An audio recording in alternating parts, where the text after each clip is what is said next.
Vanessa's manicured finger jabbed into Emily's collarbone as she screamed for security to throw the sick maid into the blizzard without a coat. And somewhere behind that ballroom door, Damian Moretti was about to find out. And when he did, an empire built on fear was going to shake to its foundations. Before we dive in, hit that subscribe button and follow this story all the way to the end, and drop a comment telling me what city you're watching from tonight. I love seeing how far this story travels. Part 1. The wind outside the Moretti estate howled like something alive, clawing at the windows of the grand ballroom where crystal chandeliers threw gold light across 200 of the most dangerous people on the East Coast. Inside, champagne flowed. Outside, the worst storm New York had seen in 11 years was burying the world in white. Emily Carter didn't have time to notice the storm. She had a fever of 101 degrees and 11 more trays of canapes to carry before midnight. "Faster!" snapped the head housekeeper, Mrs. Dunbar, not even looking at her. "Mr. Moretti's guests do not wait." "Yes, ma'am." Emily's voice came out smaller than she wanted. Her hands trembled as she lifted the silver tray, and pain shot through the cut on her palm still raw from washing crystal in scalding water 3 nights ago. She moved through this crowd like a ghost. Nobody looked at her. Nobody ever looked at her. That was the rule she'd learned in 11 months of working in this house. The help doesn't exist unless something goes wrong. Across the room at the head table, Damian Moretti sat in a black tailored suit that cost more than Emily would earn in 2 years, listening to a senator from Albany talk about zoning permits with the bored patience of a man who'd buried people for less annoying conversations. He wasn't really listening. His eyes kept drifting. To her. The maid in the gray uniform, the one who refilled water glasses without being asked, the one who flinched every time someone raised their voice like she expected to be hit. He'd noticed her months ago, not in the way his men whispered about, not like that. He noticed the way she worked until her hands bled and never once complained.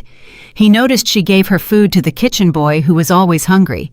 He noticed that 3 weeks ago, when she'd had the flu so badly she could barely stand, she'd still shown up at 5 in the morning because she was terrified of losing the job that was paying off her late father's debt. Damian Moretti did not get attached to things. Attachment was a weakness men used against you. He'd learned that lesson with blood. But something about this girl kept breaking his own rule. "Damian." A hand slid onto his arm, manicured nails the color of fresh blood. Vanessa Hale, his fiancée, leaned close, her perfume sharp and expensive. "You're not even listening to Senator Briggs." "I'm listening," Damian said flatly. "You're watching The Help." Vanessa's voice was honey wrapped around a blade. "Again!" Damian turned to her slowly. "Excuse me." "Nothing, darling." She smiled, but her eyes had gone cold, calculating. "I just think it's interesting. The famous Damian Moretti who scares grown men into silence can't stop staring at a maid." "Watch your tone." "Or what?" Vanessa's smile widened, but underneath it something dangerous flickered. She'd seen it building for weeks, the way his attention drifted whenever that girl entered a room. She'd told herself it was nothing. She'd told herself wrong.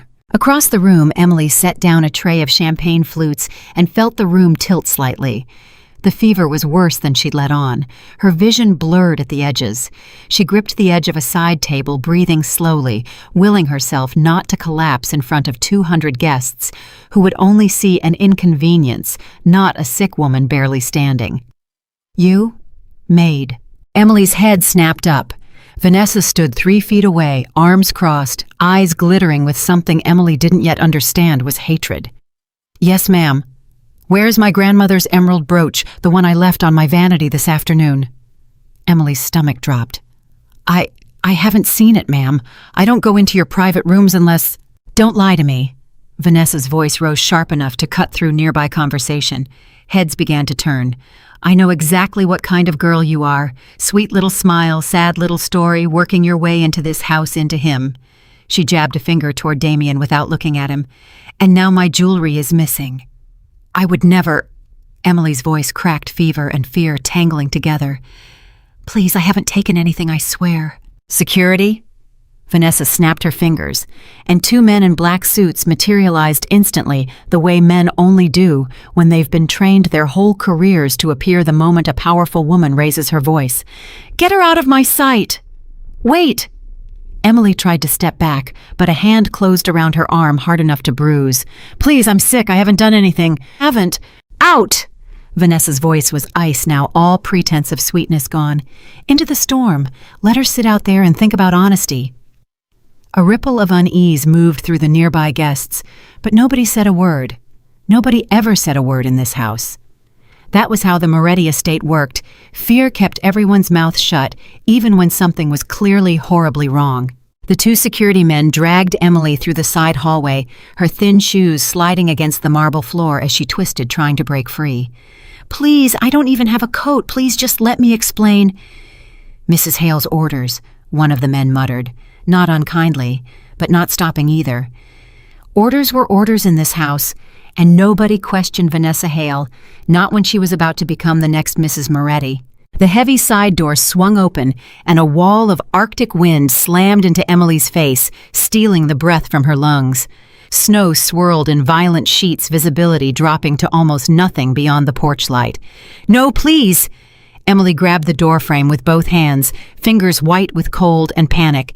"It's a blizzard, I'll freeze." "Should have thought of that before you stole from her," the second guard said, and pried her fingers loose with practiced ease. The door slammed shut. Emily stood frozen literally and figuratively on the back porch of the Moretti estate, wearing nothing but a thin gray uniform. Her body already shaking uncontrollably from the fever and the cold combining into something dangerous. The wind screamed around her. Snow stung her face like needles. "Hello?" Her voice was swallowed instantly by the storm. "Please, someone—" Nobody came. Nobody. Inside, the Christmas music swelled into a new song. Champagne glasses clinked. Laughter rose and fell like nothing in the world was wrong, because as far as anyone inside knew, nothing was. A maid had disappeared. Maids disappeared all the time. Quit, got fired, moved on. Nobody asked questions about people who didn't matter. Except one man was about to ask exactly that question. Damian had watched the entire exchange from across the ballroom, his jaw tightening with every word Vanessa spat every step those guards took toward Emily. He'd started moving the moment he saw the men grab her arm, but the senator from Albany had chosen that exact second to finally make his point about zoning permits, and three other men had crowded in around Damian with business proposals, congratulations, hands to shake. By the time he extracted himself, Emily was gone. "Where did they take her?" Damian asked Vanessa directly, his voice low and dangerous in a way that made the nearby guests suddenly very interested in their drinks. "Who?" Vanessa blinked innocently. "The maid, Emily." Saying her name out loud felt strange, like admitting something he'd been hiding even from himself. "Where is she?" "Oh, her." Vanessa waved a hand. "She stole from me. I had her removed."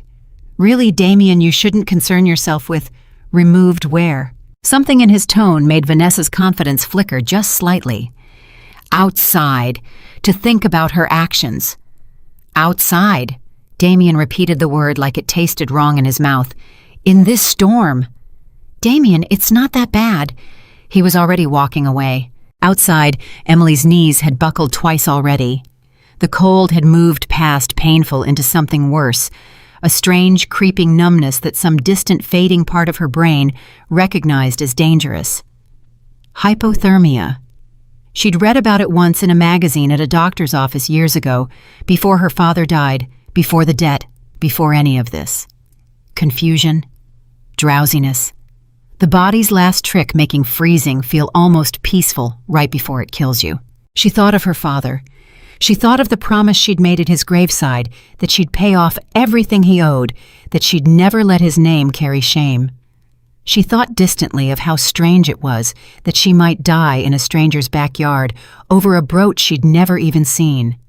Her legs gave out completely.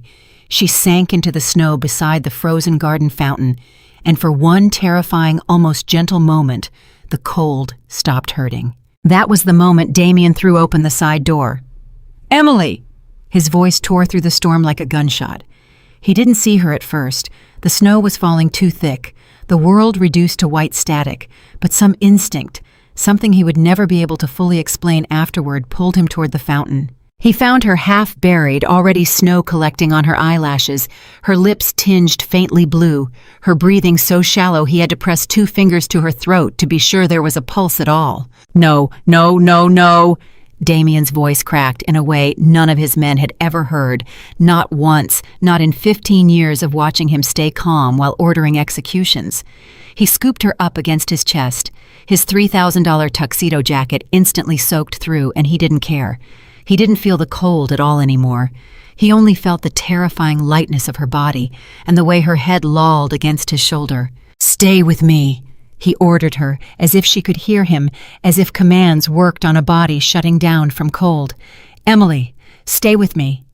He carried her back toward the house, kicking the door open with his foot, and the warmth and light and music hit him like an assault after the silence of the storm.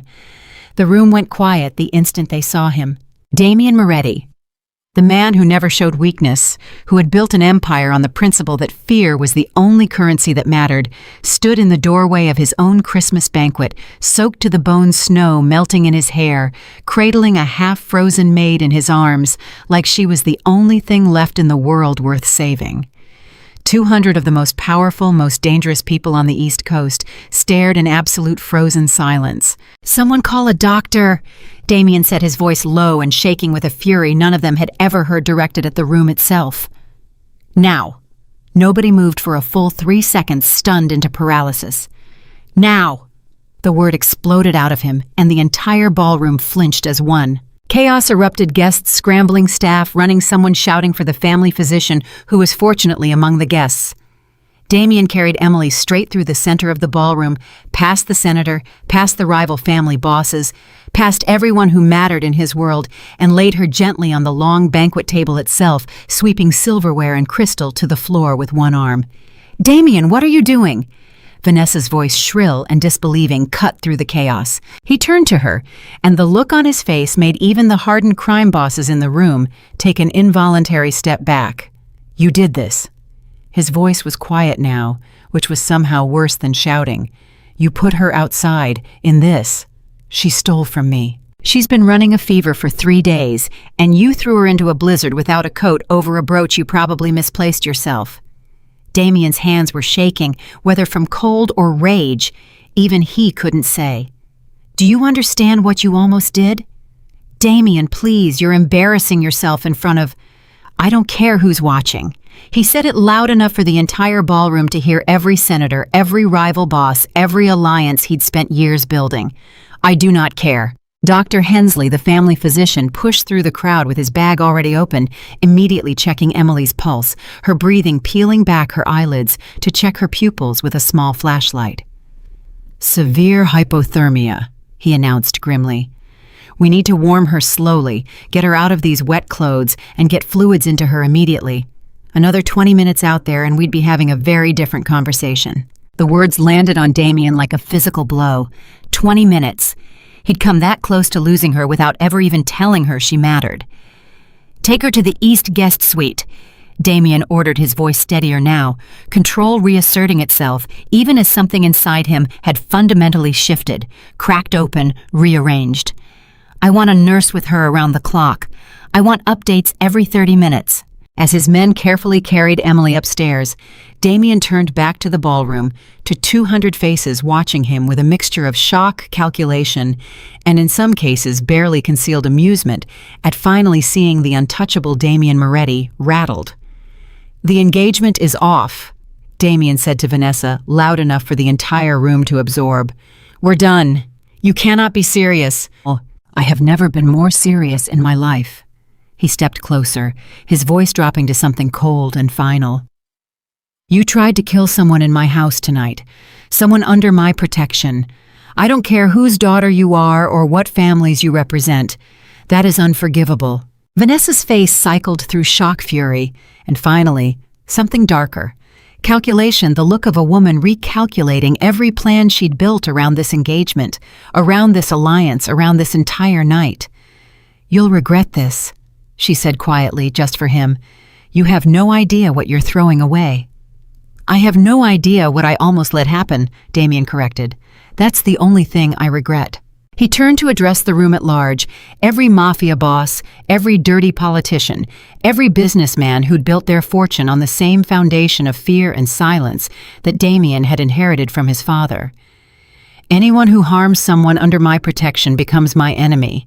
I don't care if it's a maid, a guard, or a guest in this house. That rule doesn't change tonight, and it doesn't change for anyone in this room.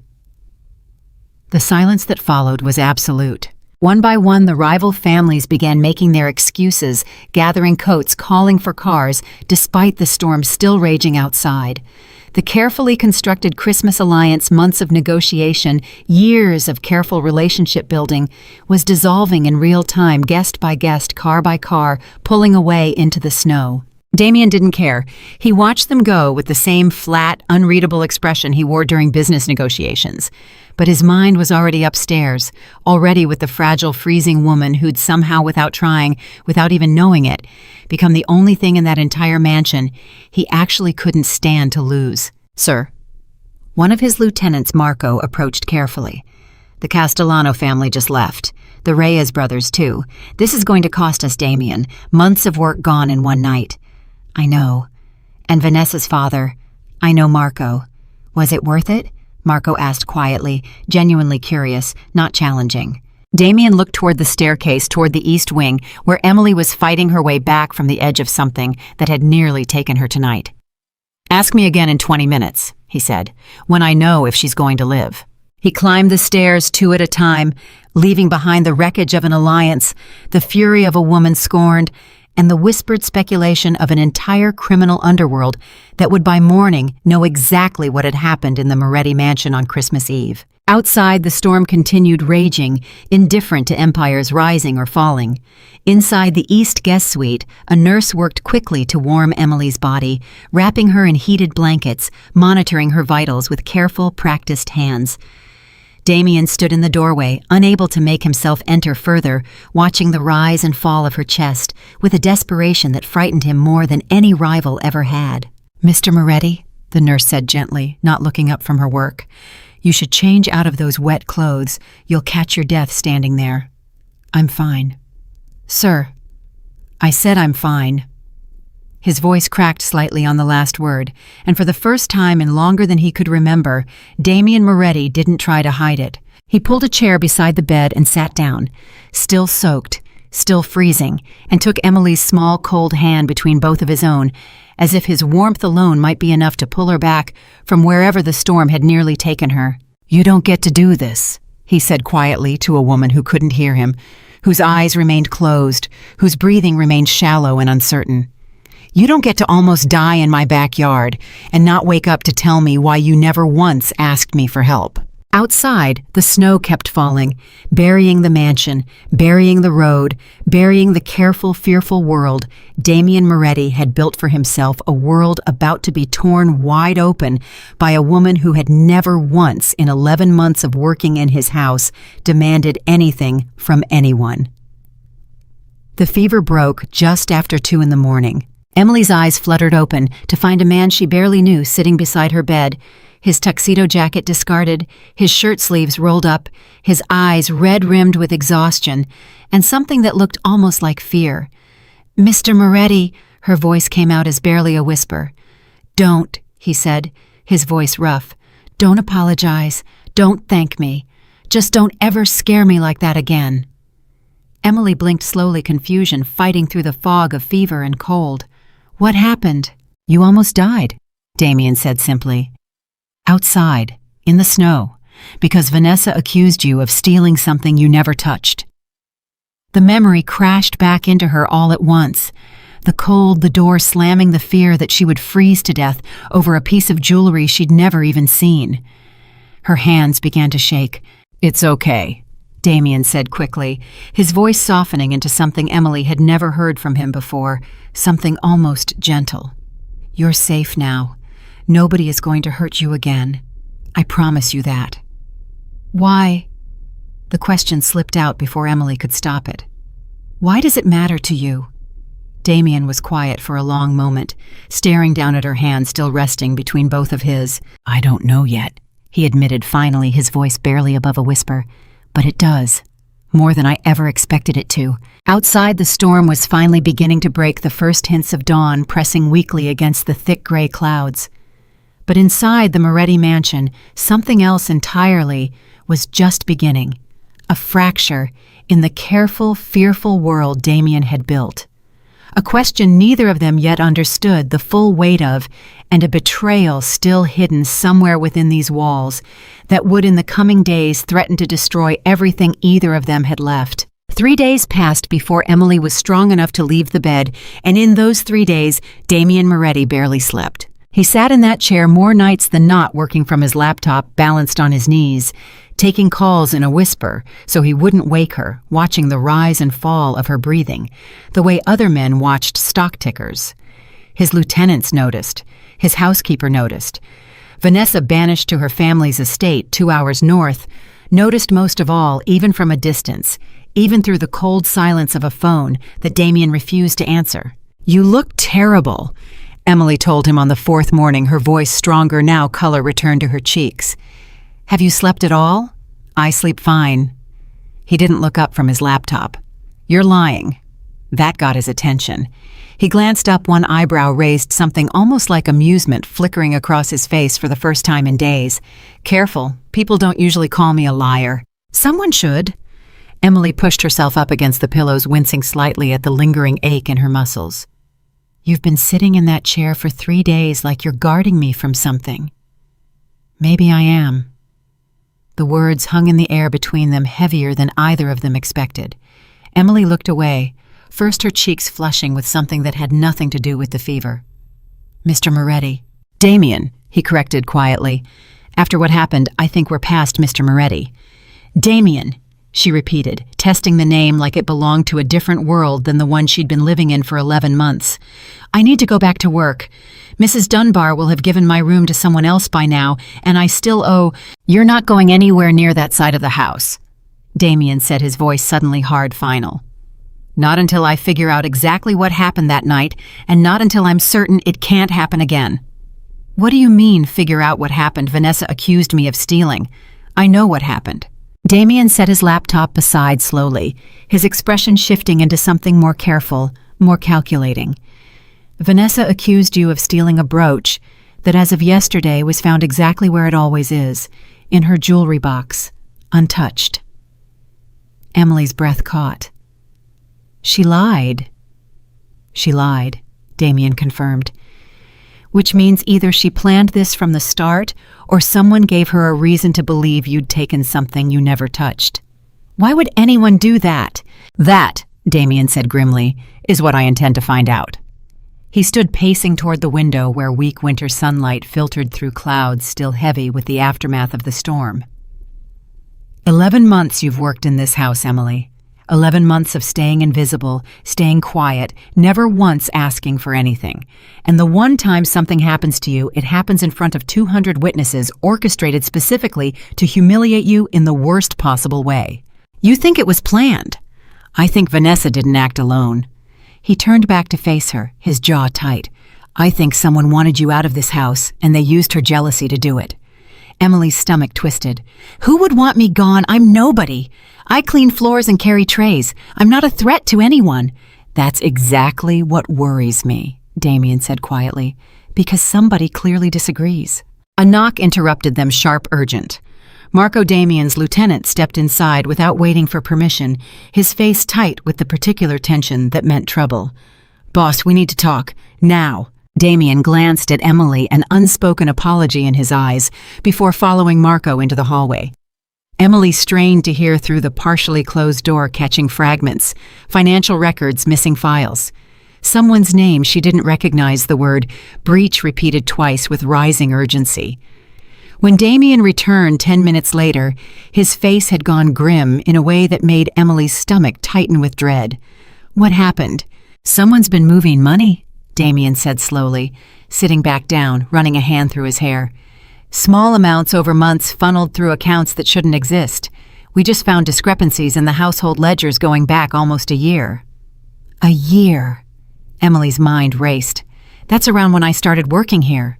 It's not you. Damian said immediately firmly. "I already know it's not you. You don't have access to those accounts, and frankly, Emily, if you were stealing from me, you wouldn't still be wearing shoes with holes in the soles." Despite everything, a small surprised laugh escaped her. "You noticed my shoes. I notice everything about you." The admission seemed to surprise him as much as her, and he looked away quickly, clearing his throat. "That's not the point. The point is someone in this house has been stealing quietly, carefully for almost a year, and I'm starting to think Vanessa's little stunt with you wasn't jealousy at all." "What was it then?" "A distraction." Damian's eyes hardened. "Someone needed chaos. Someone needed everyone looking at you, at the scandal, at the broken engagement, anywhere except the household accounts." The pieces clicked together in Emily's mind with horrifying clarity. "Mrs. Dunbar."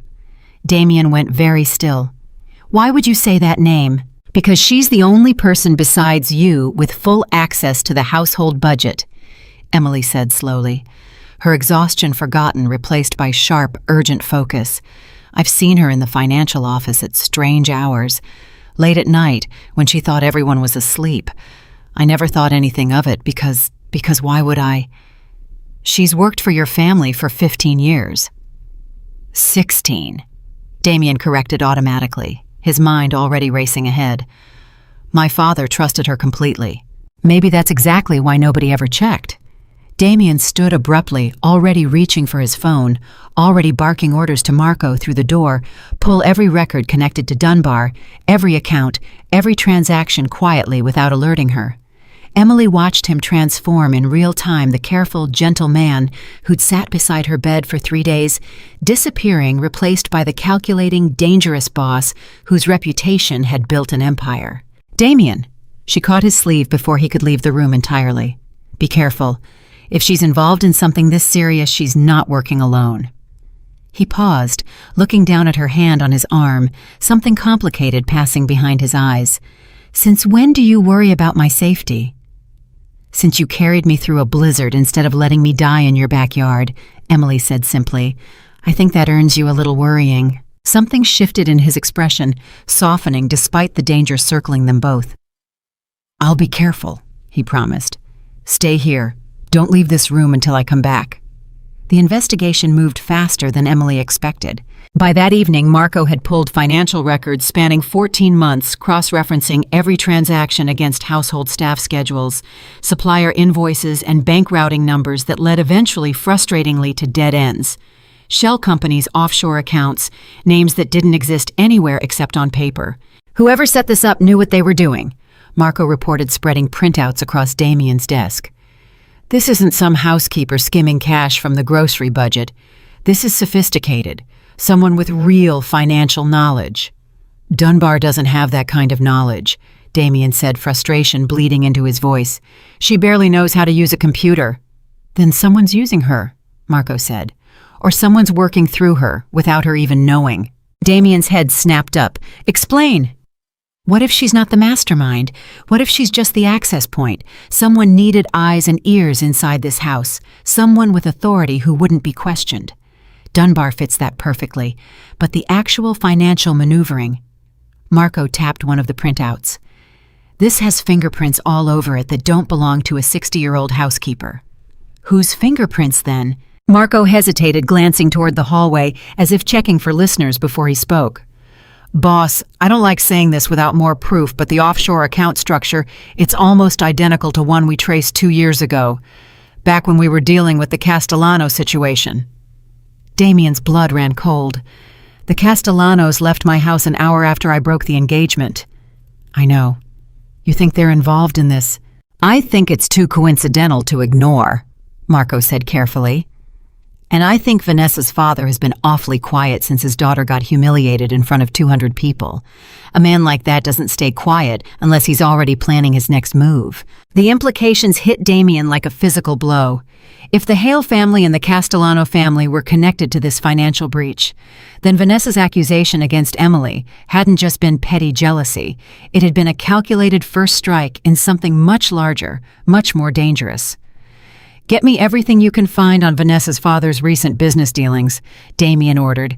"Every meeting, every phone call, every flight he's taken in the last 6 months. That's going to take time and resources we'd normally use elsewhere." "Make it happen, Marco. I don't care what it costs." As Marco left to begin the deeper investigation, Damian sat alone in his study, the weight of what was unfolding settling heavily across his shoulders. A betrayal inside his own house. A possible alliance between two families plotting against him. And in the middle of it all, an innocent maid who'd nearly died because someone needed a distraction. He thought about Emily upstairs, finally resting, finally safe, or so he hoped.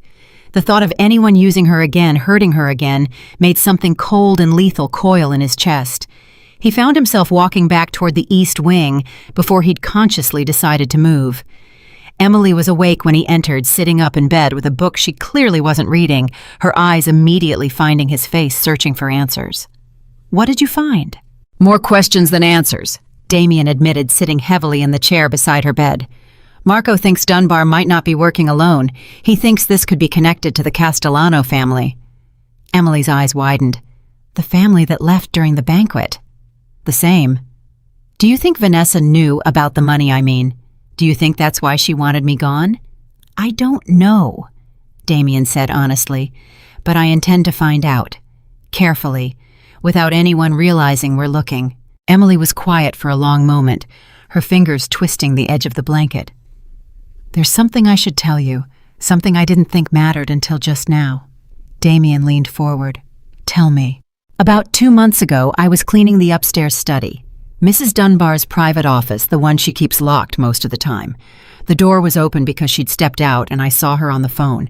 She was speaking quietly, almost like she didn't want anyone to hear, even though she thought she was alone." "What did she say?" "I only caught a few words before she noticed me and slammed the door. Something about timing, something about waiting until after the holidays, and she said a name." Emily's brow furrowed, concentrating. "Hale. She said the name Hale." Damian's expression turned to stone. "You're certain?" "I'm certain. I remember because it struck me as strange. Why would the housekeeper be on personal terms with your fiancé's family?" "She wouldn't be," Damian said grimly. "Not unless something else was going on." He stood abruptly, his mind already racing through implications, connections, a conspiracy taking shape in real time that was far larger and more dangerous than a simple theft. If Dunbar had been coordinating with the Hale family for months planning timing around the holidays, then Vanessa's accusation against Emily hadn't been impulsive jealousy at all. It had been the opening move in a calculated plan. "Damian," Emily's voice pulled him back. "If they're working together, if this was planned, what happens now?" "Now," Damian said, his voice low and dangerous. "I find out exactly how deep this goes, and I make sure nobody in this house ever threatens what's mine again." The word hung between them, mine, and Emily felt her pulse quicken, uncertain whether it was fear or something else entirely. 2 days later, Damian called Mrs. Dunbar into his study under the pretense of discussing post-holiday household logistics. Marco waited in the adjoining room, recording equipment ready, while Damian sat behind his desk, his expression carefully neutral, giving away nothing. "You wanted to see me, Mr. Moretti?" Dunbar's voice carried its usual brisk efficiency, no hint of nerves, no sign that anything was wrong. "Sit down, Margaret."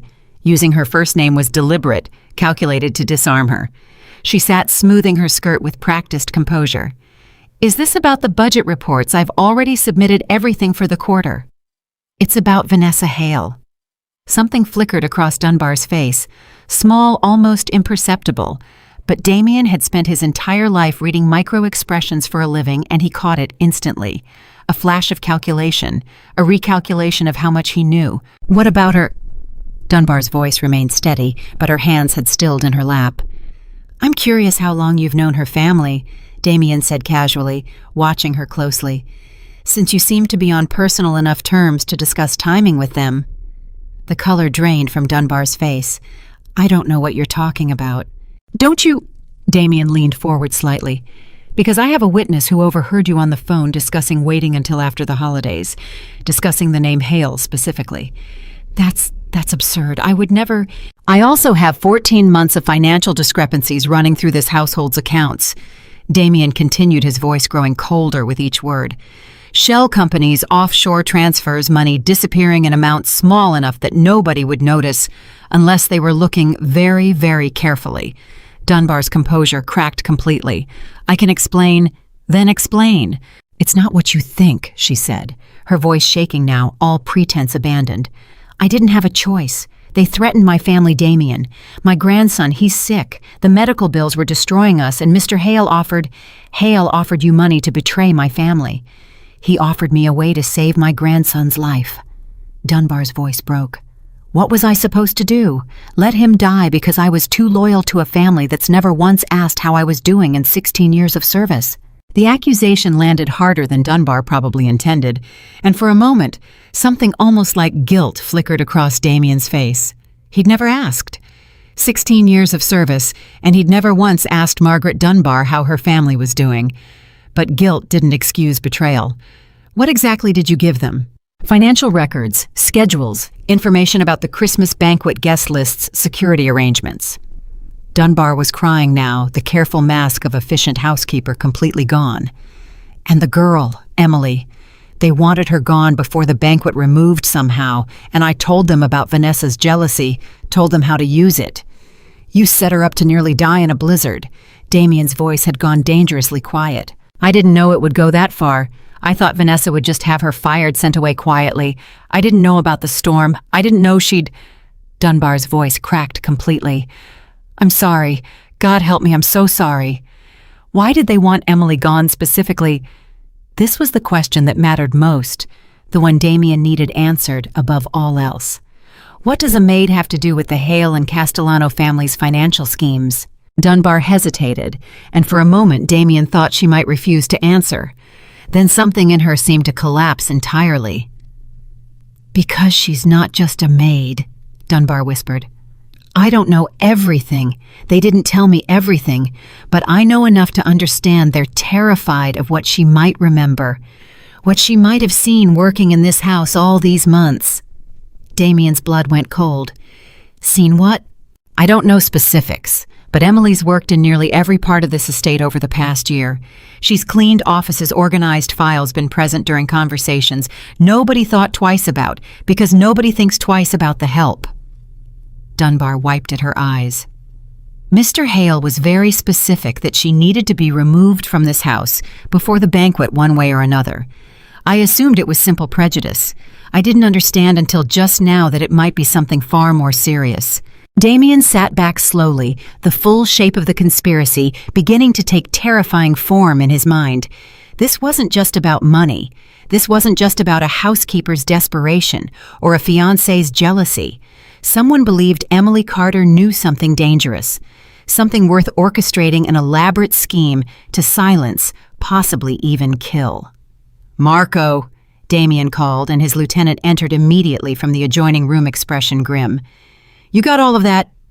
Every word. Margaret. Damian turned back to the trembling housekeeper. I'm not going to pretend what you did wasn't a betrayal. People could have died because of the information you sold. Emily nearly did die. I know, and I'll accept whatever punishment you decide, but I understand desperation. Damian continued, his voice softening slightly, surprising even himself. I'll cover your grandson's medical bills. All of them.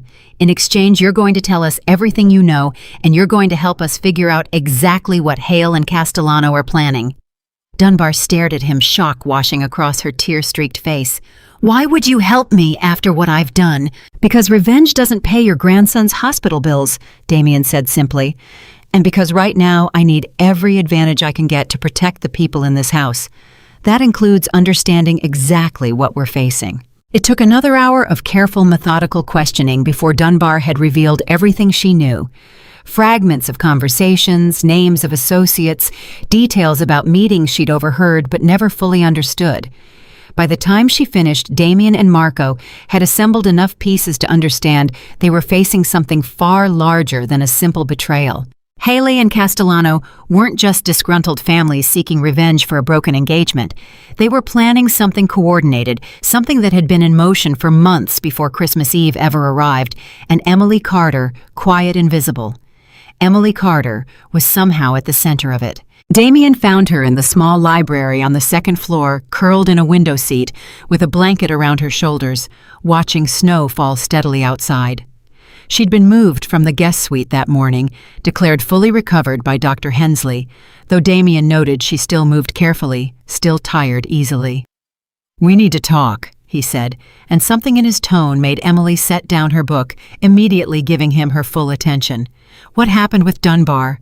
He told her everything, the confession, the threats against her grandson, the connection to Hale, and finally the terrifying revelation that someone believed Emily knew something dangerous.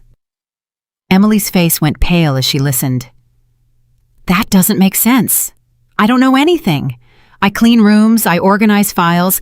I've never even paid attention to half of what crosses my desk, because none of it concerns me." "Think carefully," Damian urged, sitting across from her. "Has anything ever seemed strange? Any documents you've seen, any conversations you've overheard, anything that didn't quite fit?" Emily closed her eyes, forcing herself to think back through 11 months of mostly forgettable, repetitive work. Most days blurred together, dusting, organizing, carrying trays, staying invisible. But slowly, carefully, fragments began surfacing. "There was a file," she said slowly, her eyes opening, brow furrowed in concentration. "About 4 months ago in your father's old study, the one nobody uses anymore. I was organizing boxes for storage, and I found a folder that seemed out of place. Financial documents, but old, predating the household records I usually see." "What kind of financial documents?" Property transfers, I think. Land deeds. I didn't understand most of it, but I remember the names because they seemed unusual together. Your family's name alongside the Castellano family's name on documents dated almost 20 years ago. Damian went very still. 20 years ago, my father was still building this empire.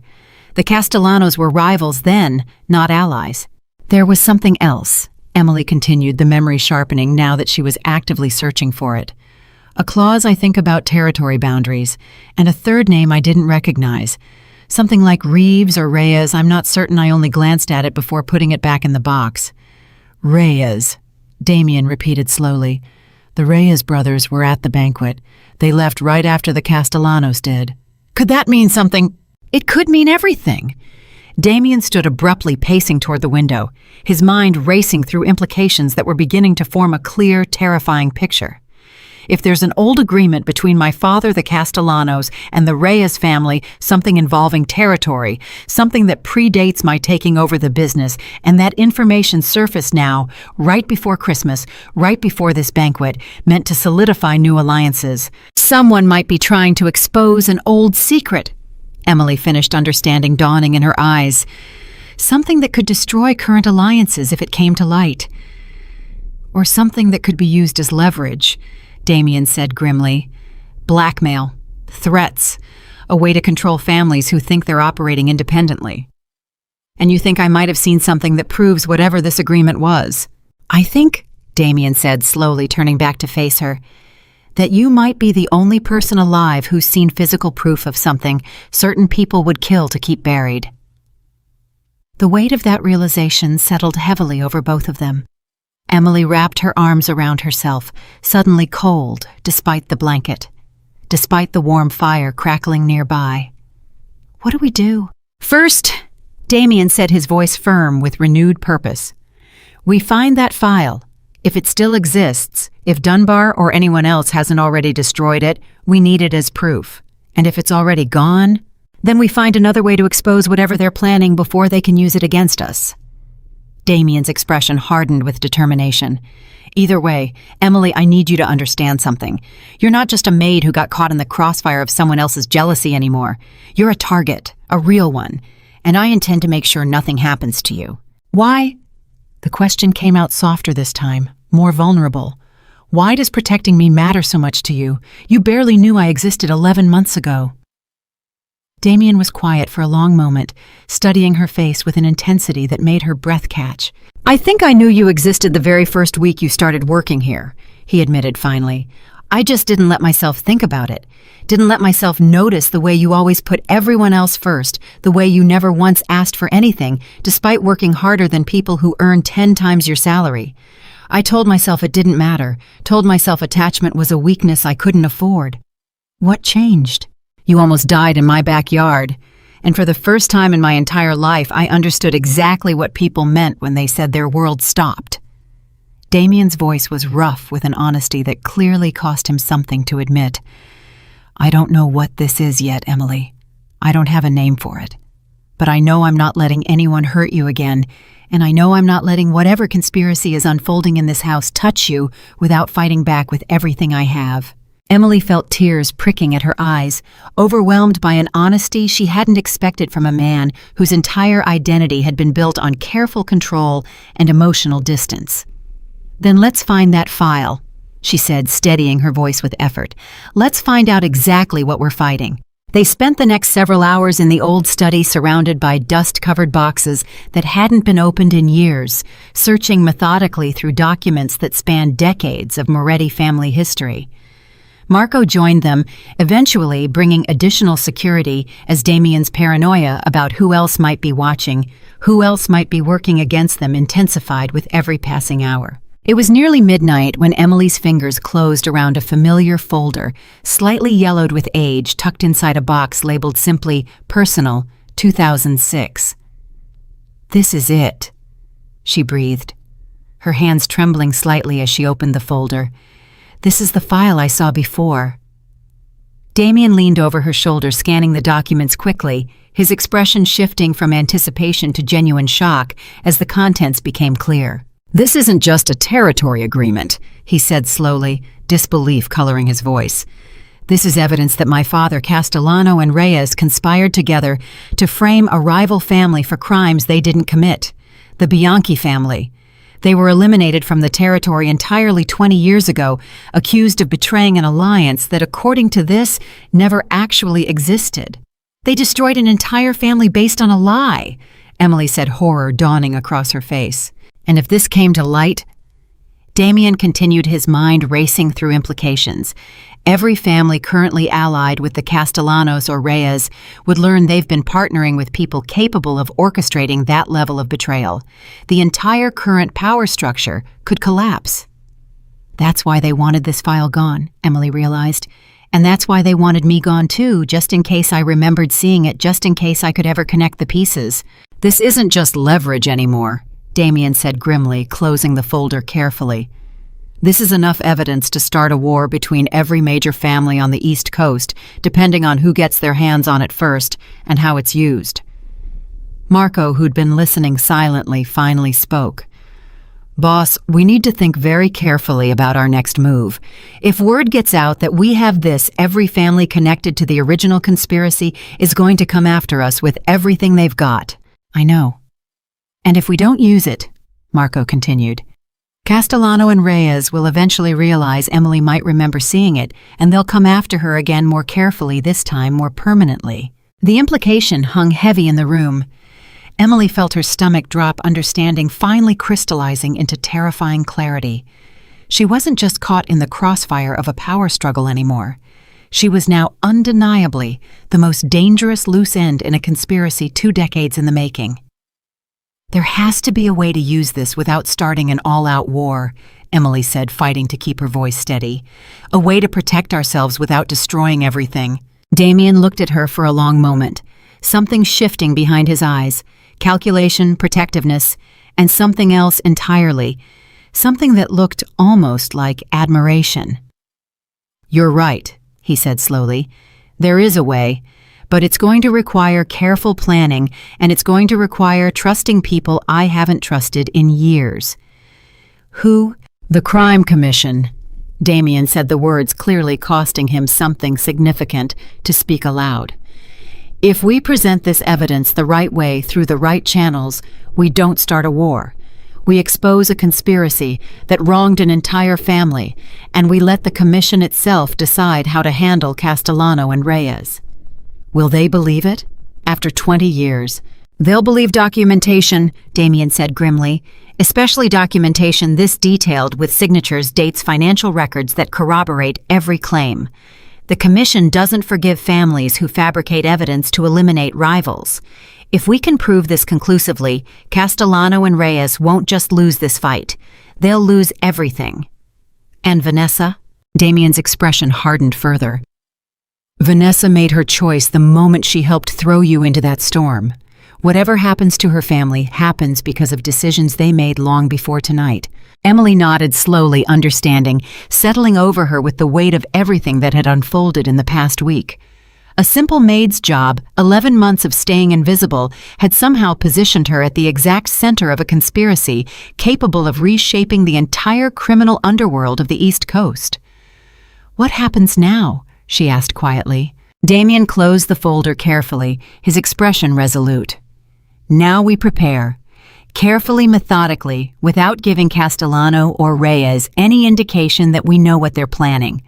And when the time is right, we expose everything and we make absolutely certain that nobody in this house ever has to live in fear again."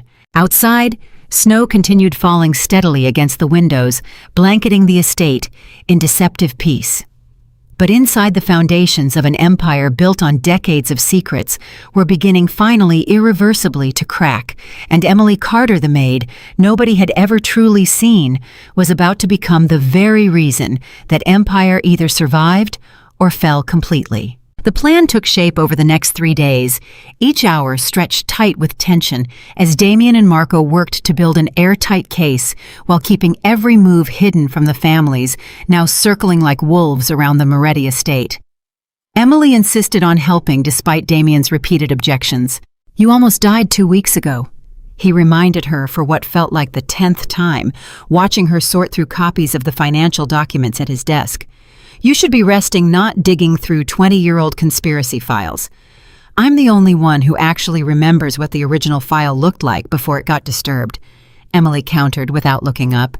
"If something's missing, if something's been altered, I'm the one who'd notice." "That's not the point." "Then what is the point, Damian?" She finally looked up, exhaustion and stubbornness fighting for dominance in her expression. "That I sit upstairs and wait while you handle everything. I'm already involved. I have been since the moment Vanessa decided I was disposable. Hiding in a guest room isn't going to change that." Damian opened his mouth to argue, then closed it again, recognizing the particular look in her eyes.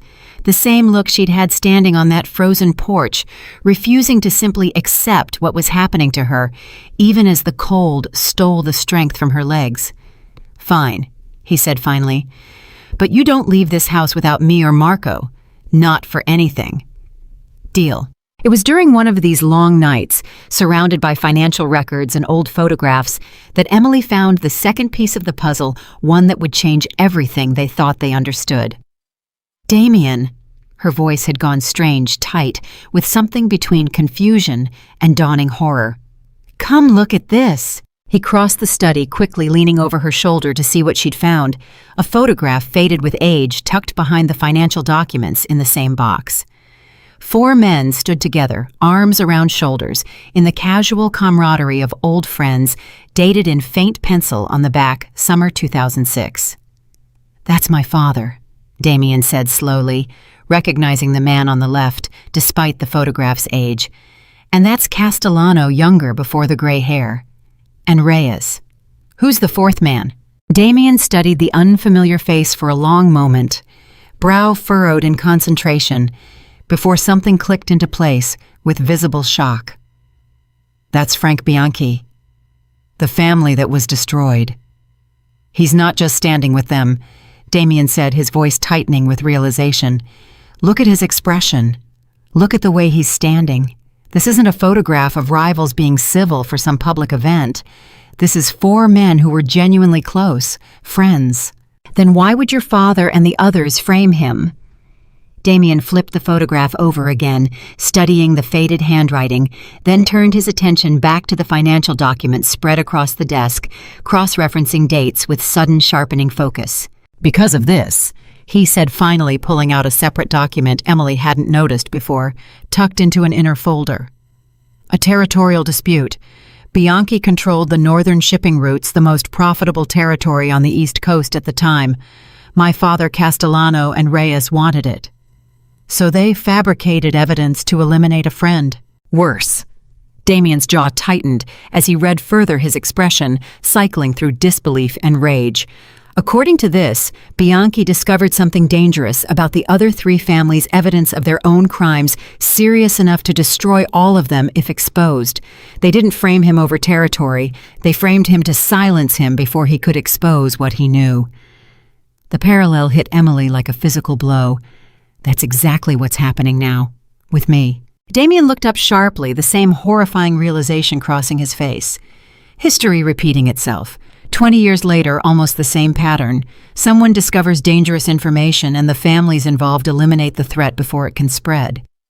Except Bianchi didn't survive, Emily said quietly. What happened to him? Damian's expression darkened further as he scanned the remaining documents. Exiled.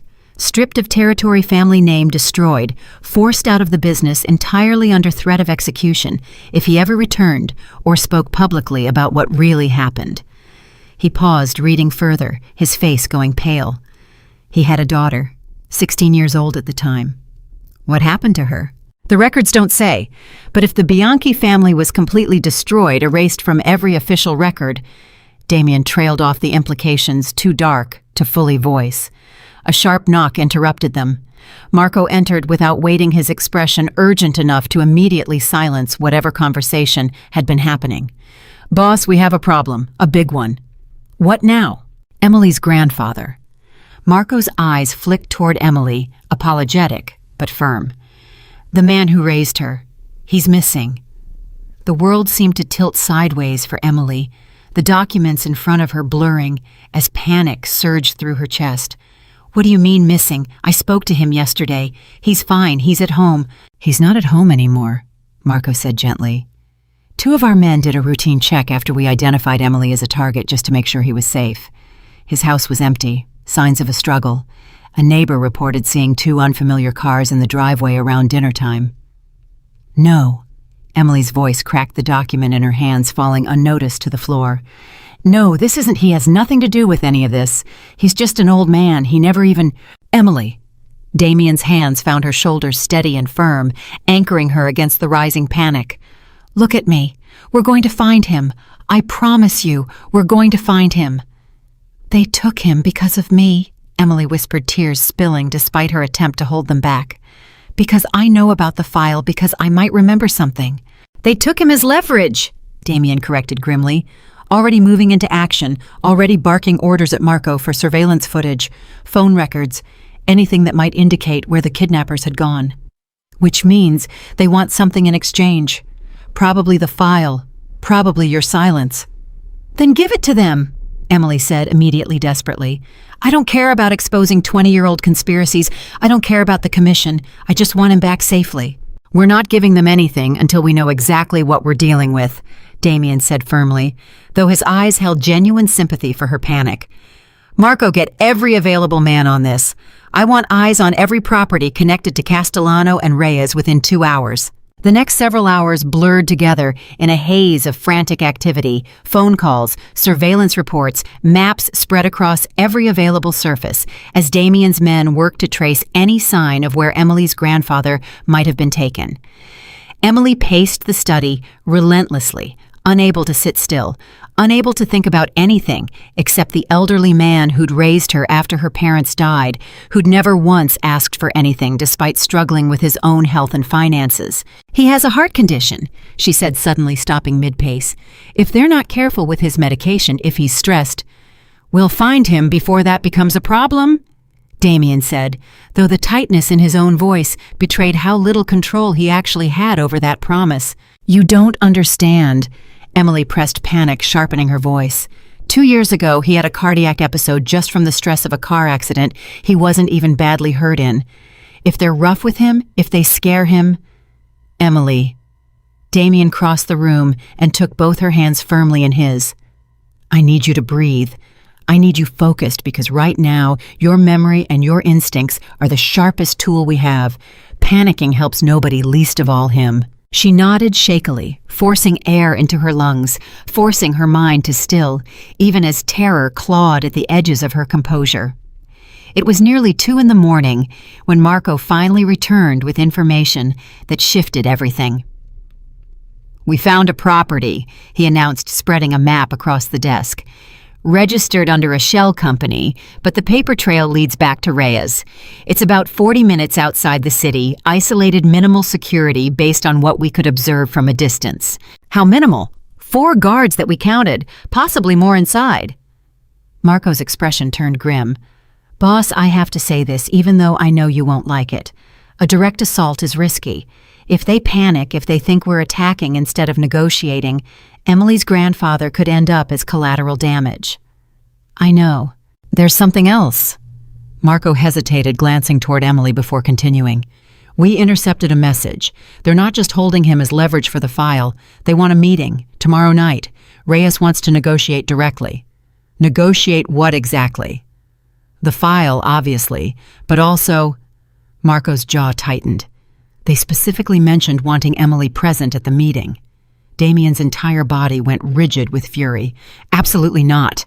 They were very clear, boss. No Emily, no negotiation, and no guarantee about the old man's safety." "It's a trap," Damian said immediately. "They're using her grandfather to lure her into a vulnerable position." "I know that," Marco agreed. "But if we refuse entirely, we lose any chance of getting him back safely." Emily, who'd been listening with growing dread, finally spoke, her voice steadier than she felt. "I'll go." "Absolutely not," Damian repeated, turning to face her fully. "You just heard Marco say it's a trap." "I know it's a trap. I'm not stupid, Damian. But I also know that man raised me when nobody else would, gave up his own retirement to put food on my table, sat with me every single night for a year after my parents died, because he couldn't stand the thought of me being alone in that house." Her voice broke slightly, but she pushed forward. "I'm not letting him die because I was too afraid to walk into a room." "Then we go together," Damian said firmly. "But we go prepared, not walking blindly into whatever they've planned." "What does that mean?" Damian turned to Marco, his mind already working through tactical possibilities. "I want a full plan by morning. Surveillance, escape routes, contingencies if things go wrong. And I want answers about exactly what they think Emily knows, because if we're walking into this meeting, I want to understand precisely what we're negotiating against." The remainder of that night passed in tense planning, Damian's team working with the precision of men who'd survived countless dangerous negotiations, mapping every possible angle, every potential threat, every way the meeting could unfold. But underneath the tactical planning, Emily found herself increasingly aware of something else entirely, the way Damian's hand found hers during quiet moments, the way his eyes tracked her movement across the room, even while discussing security logistics, the way his voice softened whenever he spoke directly to her, despite the harsh, calculated tone he used with everyone else. "You don't have to do this," she told him quietly during a brief lull in the planning. "This isn't your fight. My grandfather, this whole situation, it's not your responsibility." "It became my responsibility the moment you almost died in my backyard," Damian said simply, not looking up from the map he was studying. "And it became something else entirely, somewhere in the past 2 weeks, something I'm still trying to understand myself." "What do you mean?" He finally looked up, his expression unguarded in a way she rarely saw. "I mean, I haven't slept properly since Christmas Eve. I mean, I've broken an engagement, dissolved a major business alliance, and I'm currently planning to walk into a potential ambush, all because some part of me decided somewhere along the way that protecting you matters more than protecting myself." The admission hung heavy between them, neither quite ready to name what it meant, both too aware of the danger waiting for them in less than 24 hours to fully process the weight of it. "Tomorrow night," Emily said finally, "we get him back. Then we figure out what this is." "Deal," Damian agreed, though something in his eyes suggested he already had a fairly clear idea of what this was, even if neither of them was ready to speak it aloud. The following evening arrived with brutal speed. By 6 o'clock, Damian's men had positioned themselves at strategic points around the perimeter of the Reyes property, hidden carefully enough to avoid detection, while maintaining the ability to respond instantly if negotiations turned violent. Marco rode in the lead car with Damian and Emily, his expression tight with focused concentration.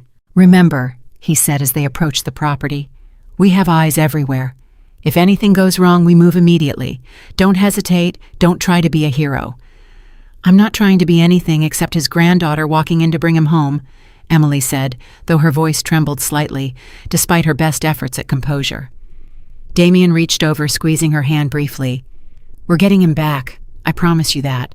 The property itself was unremarkable, a converted warehouse on the outskirts of the city, the kind of building that disappeared into the urban landscape without drawing any particular attention. 2 guards waited at the entrance, their expressions carefully blank as they patted down both Damian and Emily before allowing them inside. Reyes was waiting in what had clearly once been an office space, now stripped down to bare walls and a single table where he sat with deliberate casualness flanked by 2 more guards. "Mr. Moretti." Reyes's voice carried false warmth, the kind powerful men used when they believed themselves to be holding all the leverage. "And the famous Miss Carter, I've heard so much about you." "Where's my grandfather?" Emily's voice cut through any pretense of pleasantries, sharp with fear and fury combined. "He's safe. For now." Reyes gestured toward a closed door behind him. "Healthy, comfortable, well taken care of. Whether he stays that way depends entirely on how cooperative you decide to be tonight." "You wanted to negotiate," Damian said, his voice dangerously calm. "So negotiate. What exactly do you want?" "The file," Reyes said simply. "All copies. And your word, Moretti, that this entire conspiracy dies here tonight, never to be mentioned again to the Commission or anyone else. And in exchange, the old man goes home unharmed, and we forget this entire unfortunate misunderstanding ever happened." Reyes's smile didn't reach his eyes. A reasonable offer considering what's actually at stake. "What's actually at stake," Damian repeated slowly, "is evidence that you and your father conspired with Castellano and my own father to destroy an innocent family 20 years ago. Murder, theft of territory, and the systematic destruction of an entire bloodline to cover it up." Reyes's expression flickered, the casual confidence cracking slightly. "That's ancient history. It has nothing to do with the present." "Doesn't it?" Damian leaned forward. "Because from where I'm sitting, you're currently kidnapping an elderly man and threatening an innocent woman to protect that exact same ancient history. Seems pretty relevant to me." "Careful, Moretti." Reyes's voice hardened. "You're not the only one with leverage in this room." "Then use it," Damian challenged. "Because right now, all I see is a desperate man trying to bury a secret that's already starting to surface using kidnapping and intimidation because he has nothing else left." The tension in the room stretched unbearably tight, both men refusing to back down, neither willing to show the first sign of weakness. It was Emily who finally broke the silence, her voice steadier than either man expected. "I want to see him, right now, before this conversation continues another minute." Reyes studied her for a long moment, something calculating behind his eyes, before finally gesturing toward one of his guards. "Bring the old man out. Let her see he's unharmed." The door opened and Emily's heart stopped completely as her grandfather was led into the room, visibly shaken, but apparently unharmed. His eyes finding hers immediately, with a mixture of relief and fierce protective anger. "Emily." His voice was hoarse, but strong. "Don't you dare give them anything because of me. Whatever they want, don't you—" "Quiet!" One of the guards snapped, shoving him roughly forward. "Don't touch him!" Damian's voice cracked through the room like a whip, his entire body tensing with barely controlled violence. "Touch him again, and this negotiation ends very differently." The guard hesitated, glancing toward Reyes for direction. "Easy," Reyes said, holding up a placating hand toward his own man, though his eyes never left Damian's face. "We're all civilized people here. No need for unnecessary violence." "Then let him go," Emily said, stepping forward despite Damian's instinctive movement to stop her. "Let him go now and we'll discuss the file." "Emily," Damian's voice held warning, "I know what I'm doing." She didn't look back at him, her focus entirely on Reyes, on the calculating man who held her grandfather's life in his hands. "You want the file gone, fine. But you let him go first and you let him leave this building before we discuss anything else." Reyes studied her for a long moment, clearly recalibrating his assessment of the quiet maid, who'd somehow ended up at the center of his carefully constructed plan.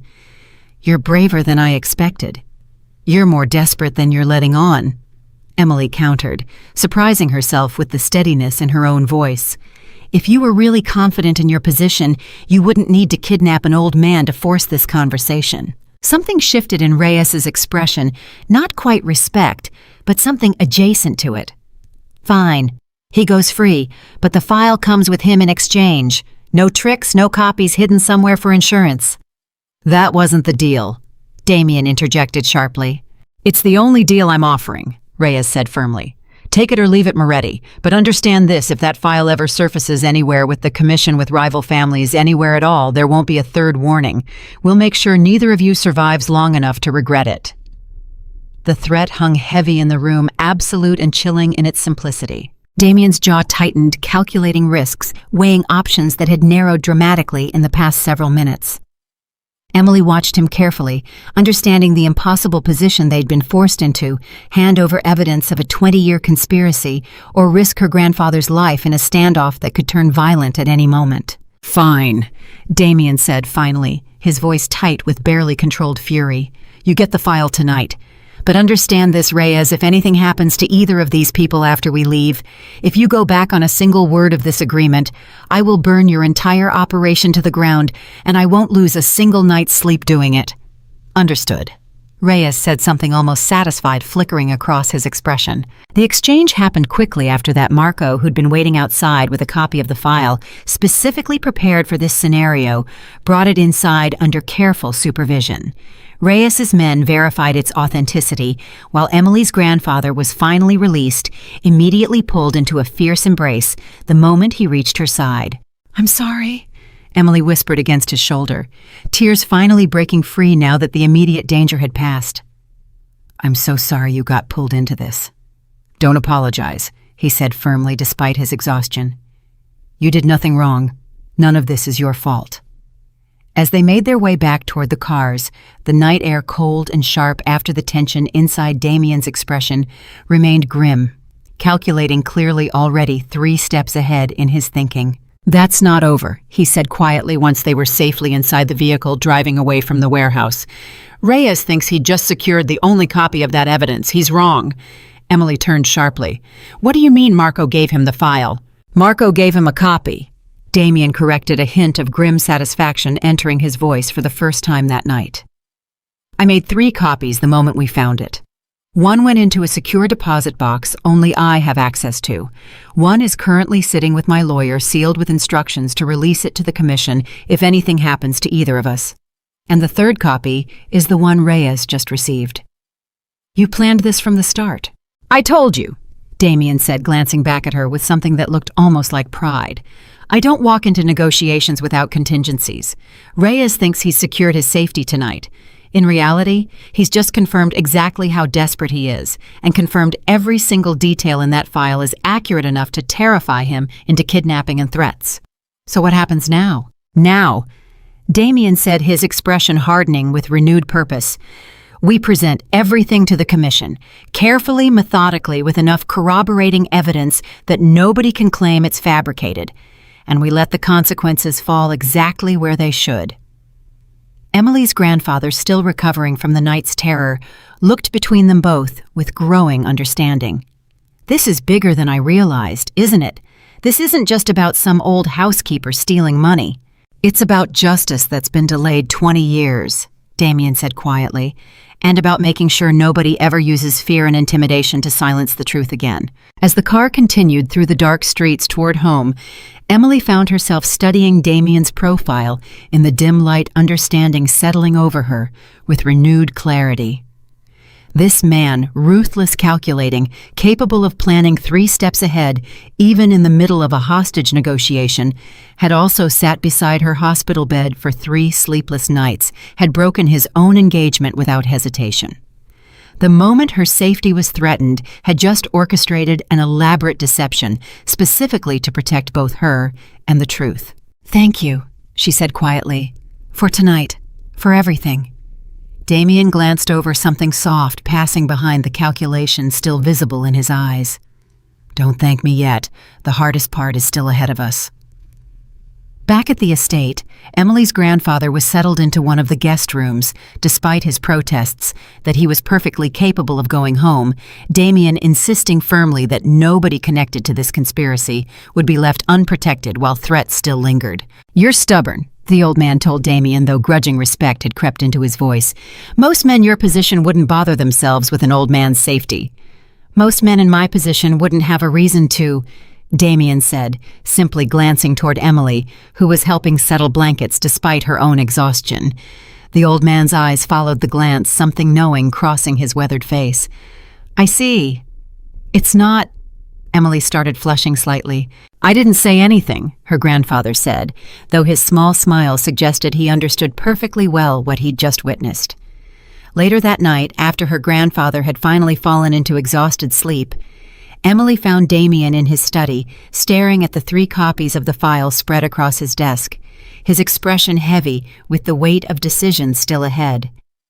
"You should sleep," she said quietly, leaning against the doorframe. "So should you." "I can't.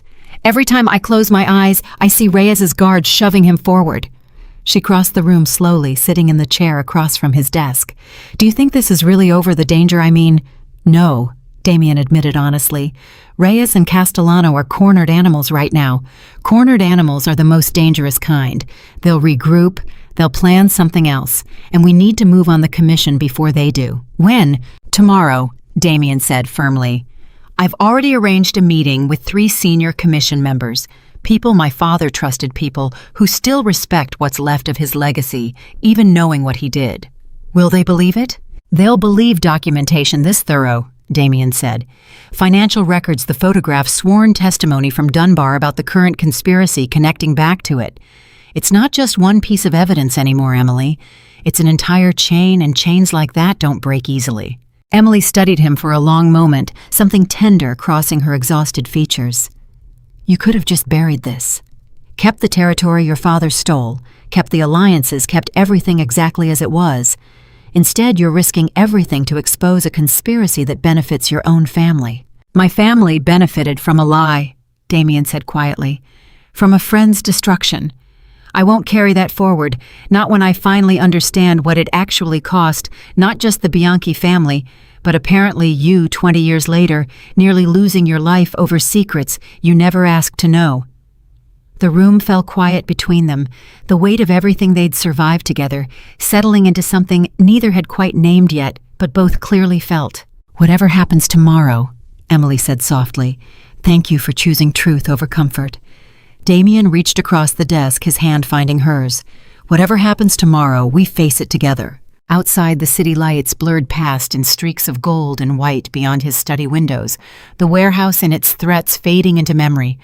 But the weight of what was coming confronting the commission, exposing 20 years of buried conspiracy facing whatever retaliation Reyes and Castellano might still attempt, settled heavily over both of them, each silently understanding that tonight's victory had only bought them time, not safety, and that the true reckoning was still waiting just beyond the horizon. Morning arrived with a gray, bruised sky, and Emily woke to find Damian already gone from the house, his side of the breakfast table cold by the time she made it downstairs.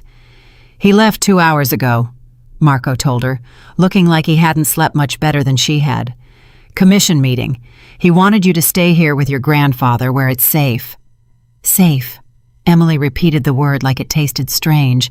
Marco nowhere has felt safe since Christmas Eve. "Fair point." He almost smiled, then didn't. "He's good at this, Emily. Negotiating with dangerous men.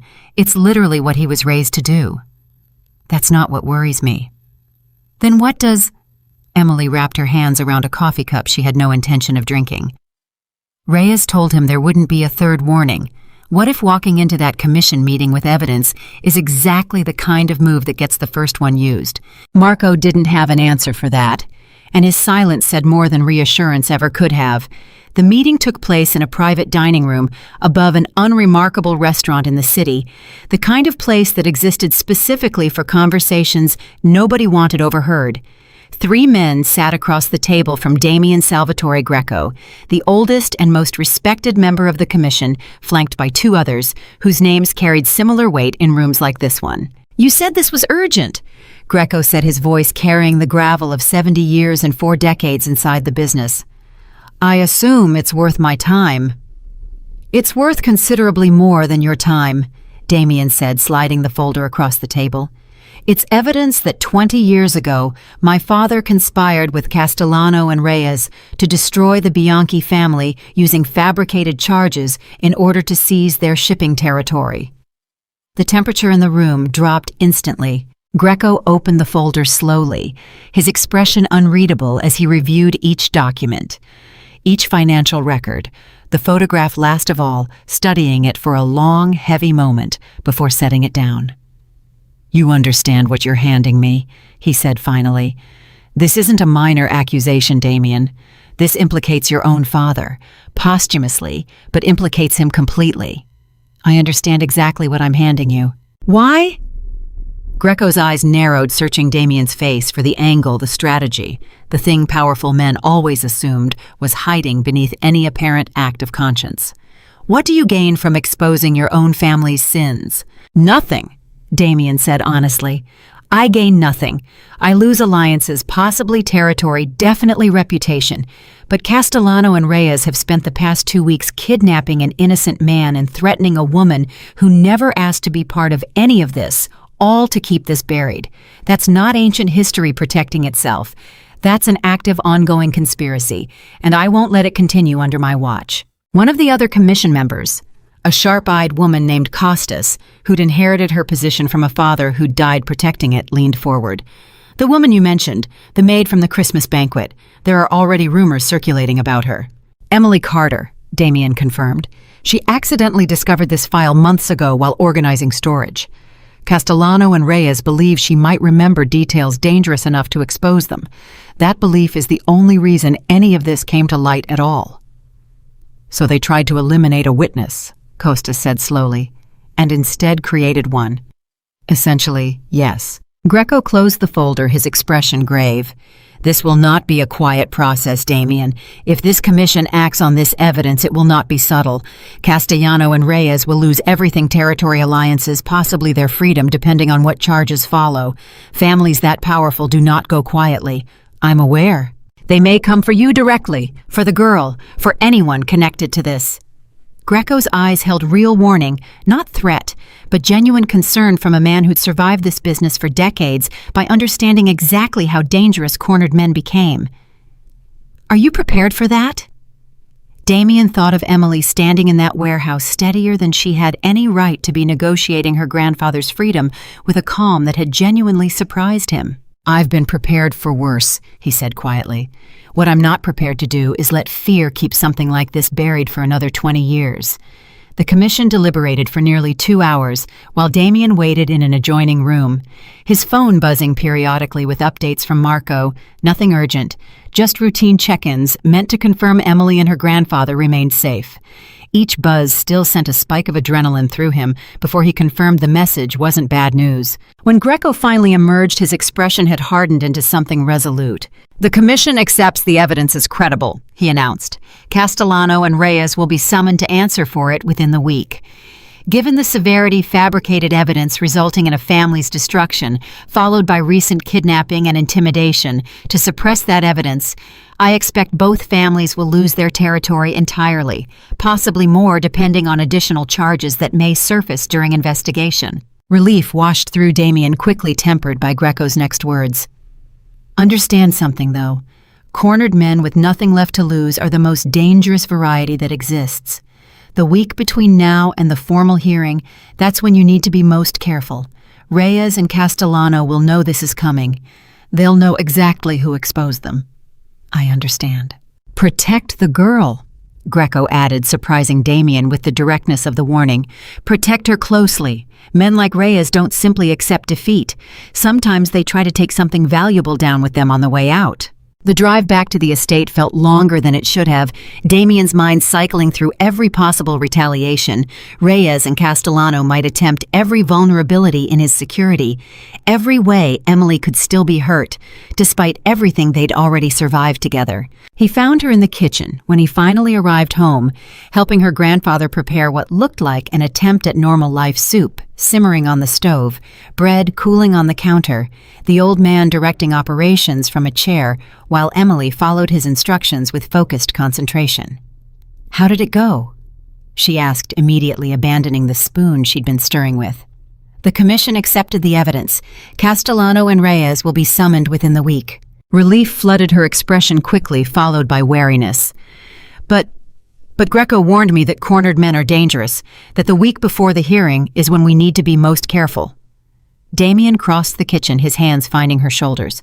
"I need you and your grandfather to stay here inside the estate with security around you constantly, no exceptions."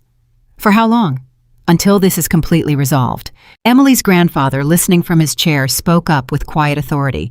"She's not built for cages, son. I raised her myself. She'll go stir-crazy locked inside walls for a week, no matter how nice the walls are." "It's not about comfort," Damian said firmly. "It's about safety." "I understand that," Emily said, surprising him with her agreement. "I'm not arguing. I just want you to understand what you're asking, because the last time someone tried to keep me locked away and protected, it ended with me freezing half to death in a snowstorm." The reminder landed heavily, and Damian's jaw tightened with the memory. "This is different." "I know it's different. I trust you completely." She reached up, covering his hand with hers, where it still rested on her shoulder. "I'm just saying, don't disappear into protecting me so completely that you forget I'm capable of protecting myself too." Something in her words settled into him, recognition of a partnership, rather than simple guardianship, and Damian found himself nodding slowly. "Okay," he said. "We figure this out together, but you don't leave this estate without me or Marco. Promise me that much." "I promise." The next 4 days passed in a strange, tense calm, the household functioning almost normally on the surface, while Damian's security tightened invisibly around the edges. Additional men positioned at every entrance, surveillance increased on every road leading toward the estate. Emily used the time to grow closer to the staff, who remained helping reorganize the household routines that had been thrown into chaos by Dunbar's departure, training a new housekeeper with patience that surprised everyone who'd only known her as the quiet maid who stayed invisible. "You're good at this," Damian observed one evening, watching her patiently explain inventory systems to the nervous new hire. "Leading people, I mean. You'd never guess you spent 11 months trying not to be noticed." "I learned by watching," Emily said simply. "Watching what worked, what didn't, what made people feel respected instead of disposable." She glanced toward him, something thoughtful crossing her face. "Your father built this house on fear. You're rebuilding it on something else." "Am I?" "You are, even if you haven't fully realized it yet." The compliment, simple as it was, struck something deep in Damian, a man who'd spent his entire adult life believing fear was the only currency powerful enough to hold an empire together. It was on the 5th night, with the commission hearing scheduled for the following morning, that everything nearly collapsed entirely. Emily had gone to check on her grandfather, who'd insisted on a short walk through the estate's enclosed garden, despite the cold, claiming he needed fresh air after days of confinement. Damian had reluctantly agreed, with 2 guards positioned at careful distance, the garden itself enclosed by walls high enough to prevent any obvious threat. What none of them anticipated was the threat already inside. One of the newer security hires, a man named Tony, brought on just 2 months earlier with references that had checked out perfectly, had been quietly compromised weeks before Christmas payment from Castellano, sitting untouched in an account specifically designed to avoid suspicion until the moment it mattered. That moment arrived as Emily and her grandfather walked the garden path, the old man pointing out winter roses still somehow blooming despite the cold, Emily laughing at his determination to find beauty in every season. "Emily," Tony's voice cut through the quiet garden, his usual easy manner replaced by something tight and urgent. "Mr. Moretti needs you now. It's about the hearing tomorrow." "Now it's nearly midnight." He said it's urgent. Something about additional evidence Reyes's people might try to introduce. Tony's expression remained convincingly concerned. "He's waiting in the East Wing study." Emily glanced at her grandfather, who waved her forward. "Go. I'll head back inside myself. I'm not made of glass." It wasn't until Emily had followed Tony through a service corridor, one rarely used, leading away from the main house toward the old carriage house, that the wrongness of the situation finally registered. This isn't the way to the East Wing. Shortcut. Tony said, his voice suddenly different, harder. Emily's instincts, sharpened by everything she'd survived in the past 2 weeks, screamed warning seconds before Tony's hand closed around her arm with bruising force. "Don't scream," he said quietly. A gun appearing in his other hand pressed discreetly against her side, where the darkness would hide it from any casual observer. "Walk." "Tony, what are you—" "Walk," he repeated, and the desperate edge in his voice told her everything she needed to know about how trapped, how committed, how dangerous his position had become. Outside near the old carriage house, a car waited with its engine already running, exhaust curling into the cold night air. Emily's mind raced through every possibility, every escape, even as Tony forced her forward with the gun's pressure, never relenting. "Reyes is paying you," she said, forcing steadiness into her voice, despite the terror clawing through her chest. "This is what Greco warned about, the desperate move before the hearing." "Reyes is paying me enough to disappear forever," Tony confirmed grimly. "And once you're gone, once you're no longer around to testify about what you remember, this entire case falls apart. No witness, no corroboration beyond paper documents that can be challenged in court. Damian will know it was you. He'll find you wherever you go. Maybe," Tony said, though something in his voice suggested even he understood the gamble he was making, the desperation driving a decision that would likely end his life one way or another, regardless of how tonight unfolded. "But by then, Reyes will have already won, and I'll have enough money to disappear somewhere he can't find me either." They'd nearly reached the waiting car when a shadow detached itself from the darkness beside the carriage house. Marco, who'd been doing his nightly perimeter check, freezing the moment he registered what he was seeing. "Tony," Marco's voice carried careful, controlled warning. "Whatever this is, stop right now. Stay back." Tony warned, the gun pressing harder against Emily's ribs. "I'll use this, Marco. I swear to God I will." "You shoot her, you lose your only leverage." Marco said, his own hand moving slowly toward his weapon while maintaining careful eye contact, trying to diffuse rather than escalate. "Think this through. You're not a killer, Tony. I've worked with you for 2 months. This isn't who you are. It's who I have to be tonight." Emily's heart hammered against her ribs, every instinct screaming to fight, to scream, to do something other than stand frozen in the grip of a desperate man with a gun pressed against her side. But years of staying invisible, of swallowing fear of surviving by remaining still, had taught her something Tony clearly hadn't anticipated.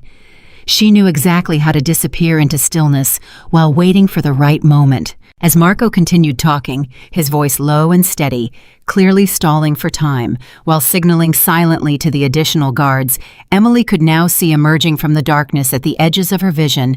She let her body go deliberately limp, a slight stumble that pulled Tony's attention downward for just a fraction of a second. It was enough. She drove her elbow backward with every ounce of strength she possessed, connecting solidly with Tony's ribs, his grip loosening just enough for her to twist free and drop to the ground exactly as Marco's training kicked in, completely. His weapon already raised, his voice sharp with command. "Drop it now." The chaos that followed happened in seconds that felt like hours. Tony's gun swinging wildly, a shot fired into the darkness that missed everyone by inches, additional guards converging from every direction, and then Tony himself crumpling as Marco's well-placed shot caught him in the shoulder, the gun clattering uselessly to the frozen ground. Emily scrambled backward, her entire body, shaking, adrenaline and terror crashing through her system as Marco rushed forward to secure Tony's weapon and call for immediate medical attention. "Emily!" Damian's voice tore through the night, raw with terror she'd never heard from him before. He'd been alerted the moment Marco's emergency signal went out, sprinting from the main house with a speed that defied his usual careful, controlled movements. He reached her in seconds, pulling her against his chest with desperate force, his hands shaking as they checked her over for injuries, despite her repeated assurances that she was unhurt. "I'm fine," she said, though her voice shook nearly as badly as her hands. "Damian, I'm fine. He didn't hurt me." "He had a gun on you." Damian's voice broke completely, all his careful control finally shattering. "He almost took you away from me, and I wasn't there. I was supposed to protect you, and I wasn't even there." "You couldn't have known."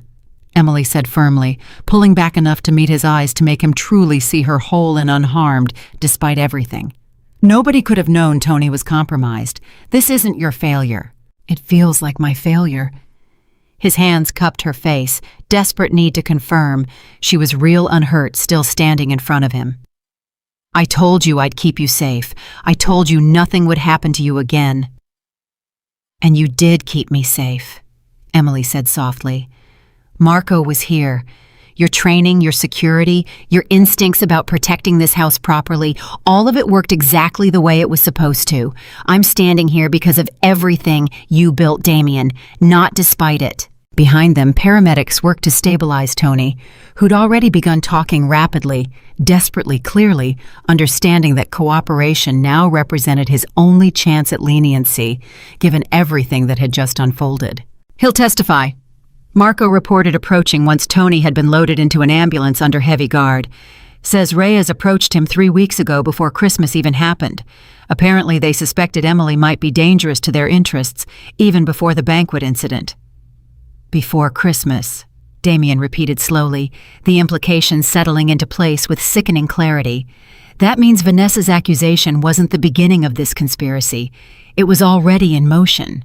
Looks that way, Marco confirmed grimly. Reyes was already planning to eliminate Emily as a potential witness. Vanessa's jealousy just gave them a convenient opportunity to escalate faster than originally planned. Emily felt something cold settle in her stomach, understanding the full scope of how long she'd been a target without ever knowing it, how close she'd come to losing everything before she'd even understood there was a conspiracy to escape. This changes the hearing tomorrow. Damian said, his mind already shifting into strategic calculation despite the adrenaline still coursing through his system. Attempted kidnapping the night before testimony ordered by Reyes specifically. That's not just supporting evidence anymore. That's a direct, undeniable confession of guilt. Greco will want to move the hearing up, Marco agreed. Tonight if possible, before Reyes has time to attempt anything else. Within hours, the commission had reconvened in an emergency session. Tony's recorded testimony given from his hospital bed, weak but coherent, providing the final, undeniable piece of evidence needed to seal both Reyes and Castellano's fate completely. By dawn, word had spread through the entire criminal underworld of the East Coast that both families had been formally stripped of their territories, their alliances dissolved, their reputations destroyed, beyond any possibility of recovery. Reyes himself had been taken into custody before sunrise, Castellano following shortly after, both facing charges that would likely keep them imprisoned for the remainder of their lives. Vanessa, it emerged during the subsequent investigation, had known considerably more about her father's conspiracy than she'd ever admitted her jealousy over Damian's attention toward Emily, providing the perfect cover for a plot already months in motion. Stripped of her family's protection, abandoned by allies who no longer saw value in associating with a name now synonymous with fabricated conspiracy and attempted murder, she disappeared from the social circles she'd once dominated entirely. Emily learned of her fate secondhand weeks later, feeling something complicated that wasn't quite satisfaction and wasn't quite pity, but existed somewhere uncomfortably between the two. "Do you regret any of it?" she asked Damian one quiet morning, weeks after the chaos had finally settled into something resembling peace. Breaking the engagement, dissolving the alliance, exposing your own father's crimes. Damian considered the question seriously, the way he considered everything important to him now. "I regret that it took someone almost dying for me to understand what actually mattered," he said finally. "I regret 16 years of never asking Dunbar how her family was doing. I regret every moment I spent believing fear was the only thing capable of holding an empire together." He reached for her hand, threading his fingers through hers with quiet certainty. "But I don't regret any of the choices that led me here to this moment with you." Emily's grandfather, recovering well from his ordeal, had taken to spending most afternoons in the estate's library, claiming he'd never had access to so many books in his entire life and intended to make full use of the opportunity before anyone changed their mind about his extended stay. "You know," he told Damian one afternoon, catching him alone in the hallway, "I was prepared to hate you. Mafia boss, dangerous reputation, my granddaughter working in your house for less money than she deserved while you lived in luxury upstairs. And now Now I've watched you risk everything, your empire, your reputation, your own safety to protect her and expose a truth that could have stayed buried forever without consequence to you personally." The old man's eyes were sharp, despite his age, missing nothing. "That's not the kind of man I expected to find in this house." "What kind of man did you expect?" "Someone like Reyes," her grandfather said simply. "Someone willing to sacrifice anyone and anything to protect his own interests. Instead, I found someone willing to sacrifice everything to protect what's right." He paused, studying Damian carefully. "She loves you, you know. I've watched her face every time your name comes up. I raised that girl from heartbreak, watched her build walls so high nobody could reach her after losing her parents. You're the first person who's gotten through those walls in years." The admission settled into Damian with quiet, profound weight confirmation of something he'd suspected, but hadn't dared fully name even to himself. "I love her too," he said simply, the words feeling both terrifying and completely natural leaving his mouth for the first time. "I think I have since long before I understood what that meant." "Then stop wasting time," the old man said gruffly, though warmth softened his weathered features. "I'm not getting any younger, and I'd like to see her happy while I'm still around to witness it." That evening, as snow began falling again outside the estate's windows, gentler this time, peaceful rather than violent. Nothing like the storm that had nearly taken everything from them. Weeks earlier, Damian found Emily in the same library window seat where he'd first told her about Dunbar's betrayal, the same quiet space where so much of their story together had unfolded. "It's strange," she said, watching the snow drift past the glass. "A month ago, I was invisible in this house. Now I can't walk through a room without feeling like everything's different, like I belong somewhere I never expected to belong." "You were never invisible," Damian said quietly, settling beside her.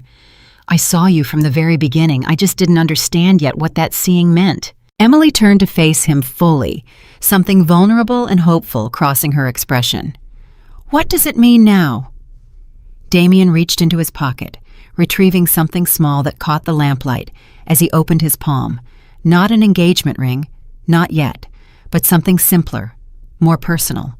A small silver locket that had belonged to his mother, the only piece of jewelry he'd kept from a childhood, otherwise defined by his father's harsh, fear-driven legacy. "It means I'm not interested in building an empire on fear anymore," he said softly, placing the locket carefully into her hands.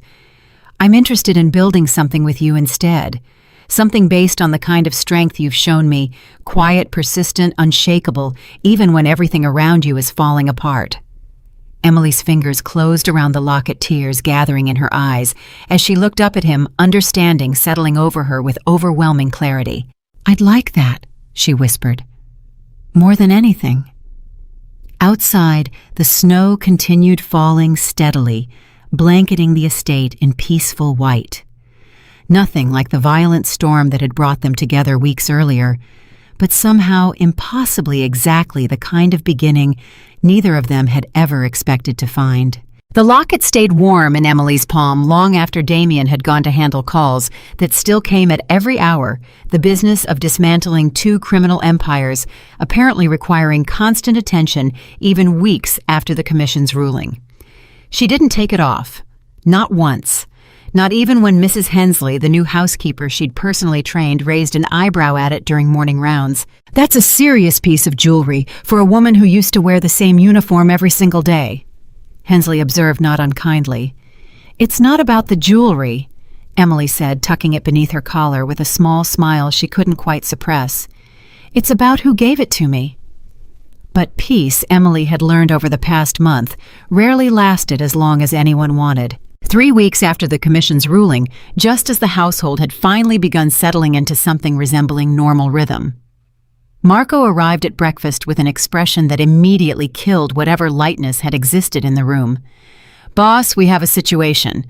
Damian set down his coffee slowly. "What kind of situation?"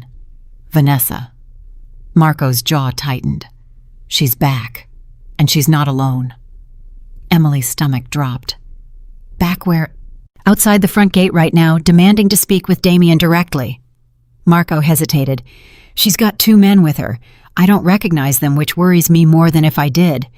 Damian was already standing his chair, scraping back hard enough to startle the staff still clearing breakfast plates.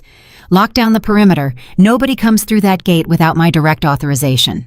"Already done. She's not getting inside. But Damian—" Marco's voice dropped lower. "She's saying she has information. Something about Reyes's associates who weren't caught in the initial sweep. Says if you don't talk to her, those associates are going to come after Emily, directly finish what Tony started." The threat, even secondhand, sent ice through Emily's veins. "It could be a trap," she said immediately. "Get you outside the gate, vulnerable, distracted." "I know." Damian's expression had gone hard, calculating in the way she'd learned meant he was already 3 steps ahead, weighing every possibility. "But I also know Vanessa well enough to know she doesn't bluff about things that could expose her further. If she's risking showing her face after everything that's happened, there's a reason." "Then I'm coming with you." "Absolutely not. Damian." Emily's voice carried a steadiness that had only grown stronger over the past month, no longer the trembling uncertainty of the maid who'd once flinched at raised voices. "If this is about associates coming after me, then I have every right to hear what she has to say. Hiding inside this house didn't protect me from Tony. It's not going to protect me now." Damian studied her for a long moment, something fierce and proud flickering behind the worry in his eyes. "Fine, but you stay behind me, completely behind me, no exceptions." They met Vanessa at the gate itself. Damian's security positioned at careful intervals, weapons concealed but ready. Vanessa looked different than Emily remembered, thinner, harder, the polished confidence that had once defined her, replaced by something brittle and desperate. "You actually came—" Vanessa said something almost like relief crossing her face before she caught herself restoring the cool mask Emily recognized from the banquet. "Talk," Damian said flatly. "You have 5 minutes before I have my men escort you off this property permanently." "There's a man named Salazar," Vanessa said quickly, the urgency in her voice suggesting genuine fear rather than manipulation. "He worked with my father for years off the books, the kind of man who never appears on any official records. When my father lost everything, when the commission stripped him of territory, Salazar lost his entire income too. He's furious. He blames Emily specifically for everything that happened." "Why come to me with this?" Damian's voice remained suspicious. "You hate her. You tried to have her killed in a blizzard." Something flickered across Vanessa's face, shame maybe, or the closest thing to it she was capable of feeling. "Because I'm not my father, even if I helped him without fully understanding what I was helping with. And because Salazar doesn't just want revenge on Emily, he's planning something at your charity gala next week. Something that could hurt a lot of innocent people, not just the 2 of you." Emily's breath caught. The gala, a fundraiser she'd spent weeks organizing, the first major event for the foundation Damian had established, using a portion of his father's ill-gotten wealth redirected toward families struggling with the kind of debt that had once trapped Emily's own father. "What kind of something?" Damian demanded. "I don't know specifics. I only know he's been gathering men, gathering resources, and he mentioned the gala specifically in a conversation I overheard 2 days ago." Vanessa's composure finally cracked slightly. "I know you don't trust me. I know I don't deserve trust after everything I did. But I couldn't let something happen to dozens of innocent people because I stayed silent." Damian studied her for a long, tense moment, weighing genuine warning against elaborate manipulation. "Why should I believe any of this?" "Because if I wanted you dead, I could have stayed silent and let Salazar's plan unfold without warning," Vanessa said simply. "I'm not asking for forgiveness, Damian. I'm asking you to protect people who don't deserve to suffer for my father's sins or mine." After Vanessa left, escorted firmly off the property by Marco's men, Damian turned to Emily, his expression grim with new calculation.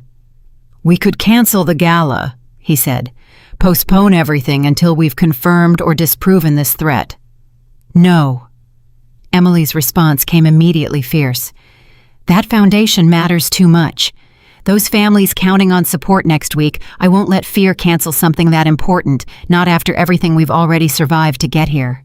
"Emily, if Salazar is planning something violent, then we prepare for it," she said firmly, echoing words Damian himself had spoken weeks earlier in this exact tone. "We don't run from threats anymore, Damian. We face them carefully, with everything we've learned.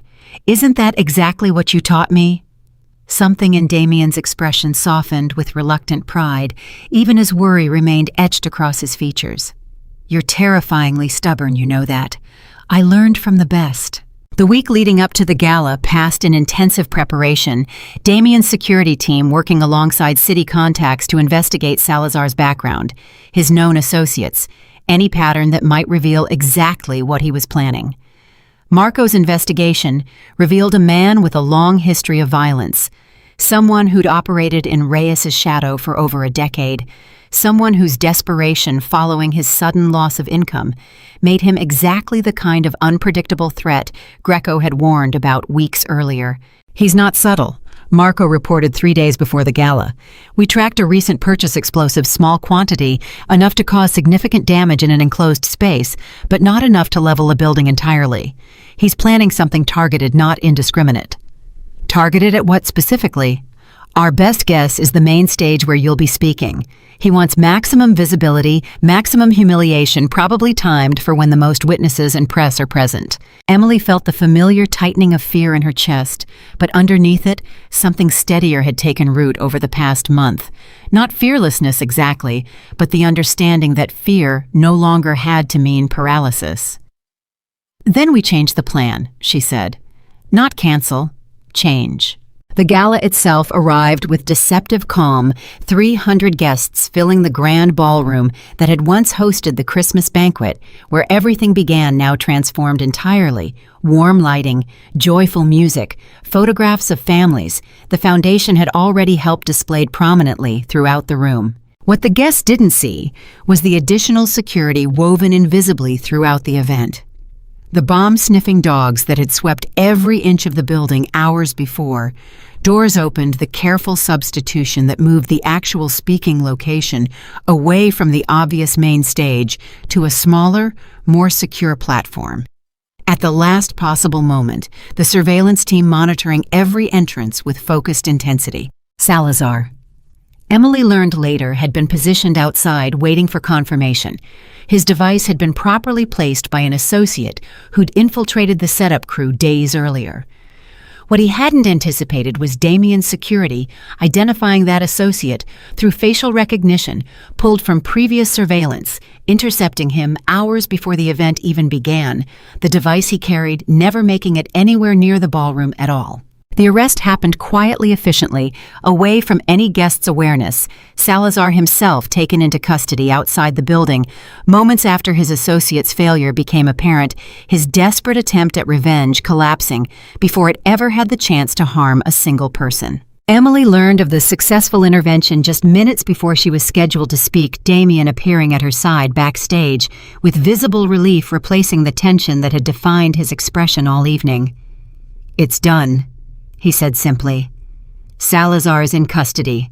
Nobody was hurt." The relief that flooded through her was almost overwhelming, her knees momentarily unsteady with the release of tension she hadn't fully acknowledged carrying. "It's really over," she whispered. "All of it.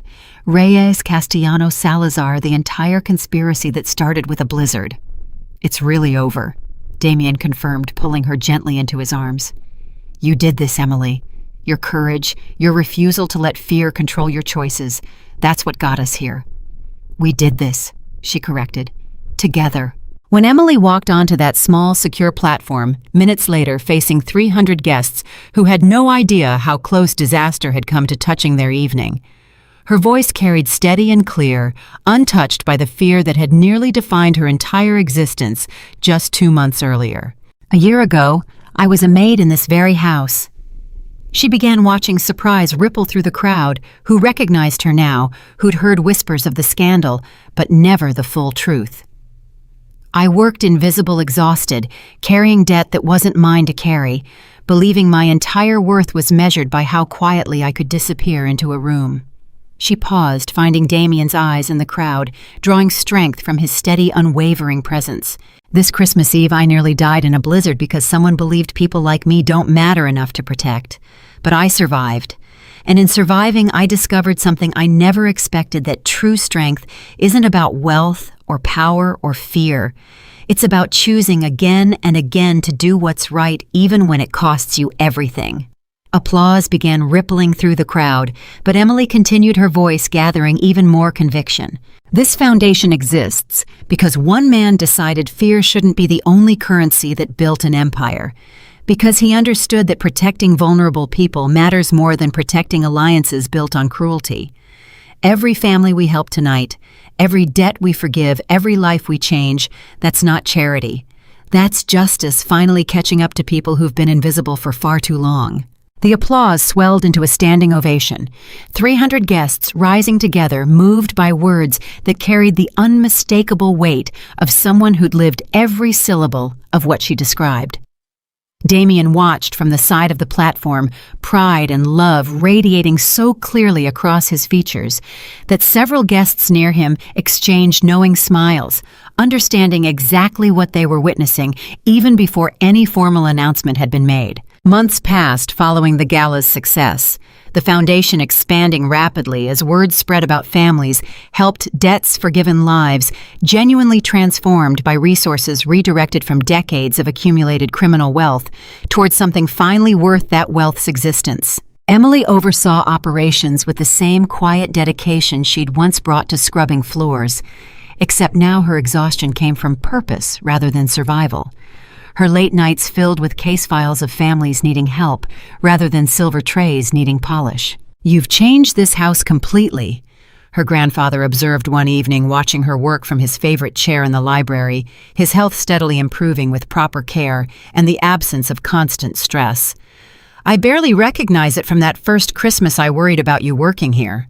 "It's not the house that changed," Emily said, glancing toward the doorway where Damian had just appeared, exhaustion from a long day of business meetings written across his features, but softening immediately at the sight of her. "It's everything inside it." "Speaking of changes," her grandfather said, something knowing entering his weathered voice as he watched Damian approach, "I assume there's a reason you've been wearing that locket every single day for the past 6 months without ever explaining what it actually means." Emily flushed slightly, her hand instinctively moving to touch the silver pendant beneath her collar. Damian crossed the room slowly, his expression carrying a mixture of nervousness Emily had rarely witnessed from a man typically defined by absolute control. "Actually," he said, his voice carrying unusual hesitation, "I was hoping to discuss exactly that."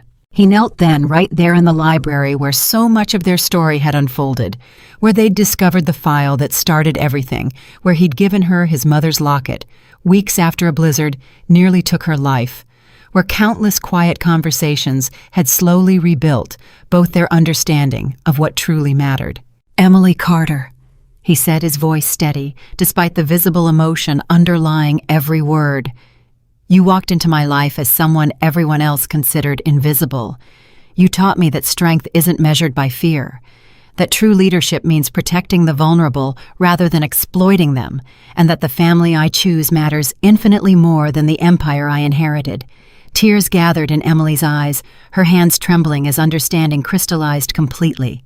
"I don't want to build anything else in this world without you beside me," Damian continued, producing a ring that caught the lamplight, exactly as the locket had months earlier. "Will you marry me?" The answer came without hesitation, without doubt, without any trace of the fear that had once defined every choice Emily made in this house. "Yes," she whispered, then louder, stronger, certain. "Yes, completely, absolutely yes."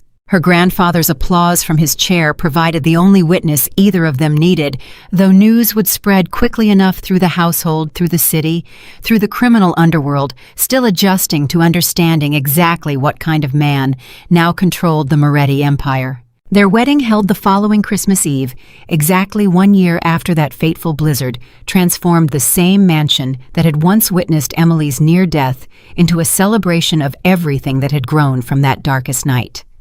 The household staff who attended did so not as servants required to work the event, but as honored guests, each one personally invited by Emily herself, each one treated with the dignity and respect that had become the foundation's defining principle. Mrs. Hensley cried through the entire ceremony. Marco served as best man, his usual stoic composure cracking slightly during his toast, as he recounted the night he'd nearly lost both his closest friend and the woman who'd somehow become essential to that friend's survival. Even Dunbar attended her grandson's medical bills, long since covered her betrayal, long since forgiven through actions rather than empty words, sitting quietly in the back, with tears streaming freely down her weathered face. As Damian and Emily exchanged vows beneath the same chandeliers that had witnessed her near death exactly 1 year earlier, snow began falling gently outside the windows. Peaceful, beautiful. Nothing like the violent storm that had once threatened to take everything from both of them. A year ago, Damian said during his vows, his voice carrying raw emotion he no longer bothered hiding, "I found you freezing in the snow, invisible to everyone except me. I spent that entire year learning that the strongest person in any room isn't the one everyone fears. It's the one who chooses kindness, even when kindness costs everything." Emily, tears streaming freely down her own face, found her voice steady despite the emotion overwhelming her. "A year ago, I believed my entire worth was measured by how quietly I could disappear. You taught me that the people who truly matter are the ones who notice you, even when you're trying hardest to remain invisible. You saw me when nobody else did, and you never stopped seeing me since." As they sealed their vows with a kiss that drew thunderous applause from gathered guests, Emily caught her grandfather's eye across the room, his weathered face glowing with a happiness she'd rarely witnessed since her parents' deaths years earlier. This was the family she'd never expected to find. This was the love that had grown from the darkest night of her life. This was proof undeniable and complete that true strength had never been about wealth or power or fear at all. It had always been about choosing again and again to protect the people who mattered most, and refusing, no matter the cost, to let anyone convince you that kindness made you weak. That Christmas Eve, exactly 1 year after a blizzard nearly destroyed everything, didn't just save one frightened maid's life. It transformed an empire built on fear into a legacy built on love, proving once and for all that the quietest person in any room can still become the reason everything finally changes for the better. Epilogue. 2 years after that wedding day, snow fell again across the Moretti estate, but this time it carried no threat, no memory of violence, only the quiet hush of a winter morning where a 5-month-old girl slept soundly in a nursery that had once been Damian's childhood room, repainted now in soft yellow, far removed from the cold formality his own father had once insisted upon. Emily stood at the window watching the snow accumulate on branches outside, one hand resting absently against the doorframe of the nursery, listening to the soft, even breathing of her daughter. Sophia Carter Moretti, named for Damian's mother, whose locket Emily still wore every single day, even now, even with a wedding ring resting beside it. "She's been asleep 2 hours," Damian said quietly from behind her, his voice carrying the particular softness reserved exclusively for moments like this, moments neither of them had dared imagine possible during those terrifying weeks 2 years earlier. "You should rest too." "I will. I just like watching her." Emily smiled without turning her voice, carrying quiet wonder that had never quite faded since Sophia's birth. "I keep thinking about how different this house feels now, how different everything feels." Damian crossed the room, wrapping his arms around her from behind, resting his chin against her shoulder as they both watched their daughter sleep. "Good different, I hope." "The best different." Emily turned in his embrace, studying his face with the same careful attention she'd once used to read dangerous rooms, except now she searched only for happiness, for the contentment that had slowly replaced the careful, guarded expression he'd worn when she first met him. "Do you ever think about that Christmas, the storm, every year when the first snow falls?" Damian's expression turned thoughtful, distant with memory. "I think about how close I came to losing you before I even understood what I had.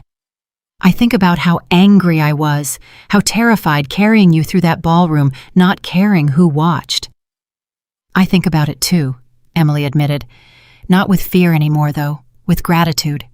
If that storm hadn't happened, if Vanessa hadn't done what she did, we might never have found each other," Damian finished. "Strange, isn't it, that the worst night of your life became the beginning of everything good that followed?"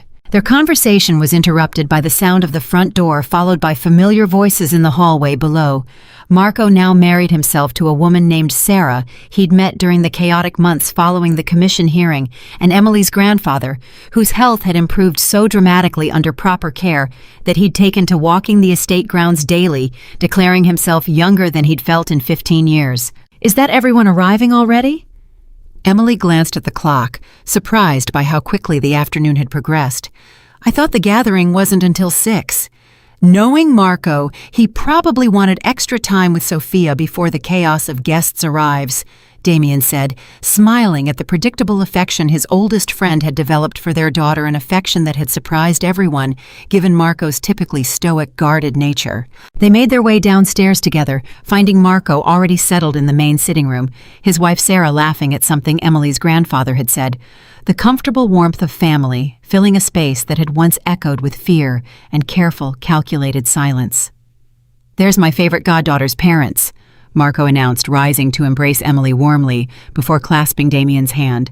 "Sophia's still sleeping." "For now," Emily said, "though I suspect that won't last long once everyone else arrives."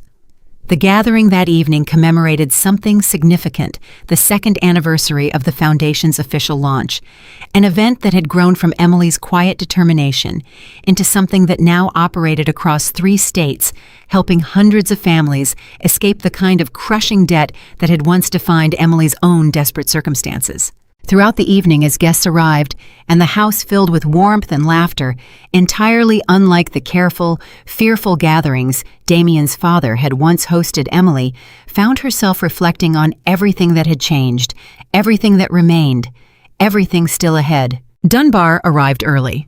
Her grandson, now a healthy, energetic 10-year-old, who'd accompanied her, immediately drawn toward the small play area Emily had set up specifically for the children of Foundation families who often visited the estate.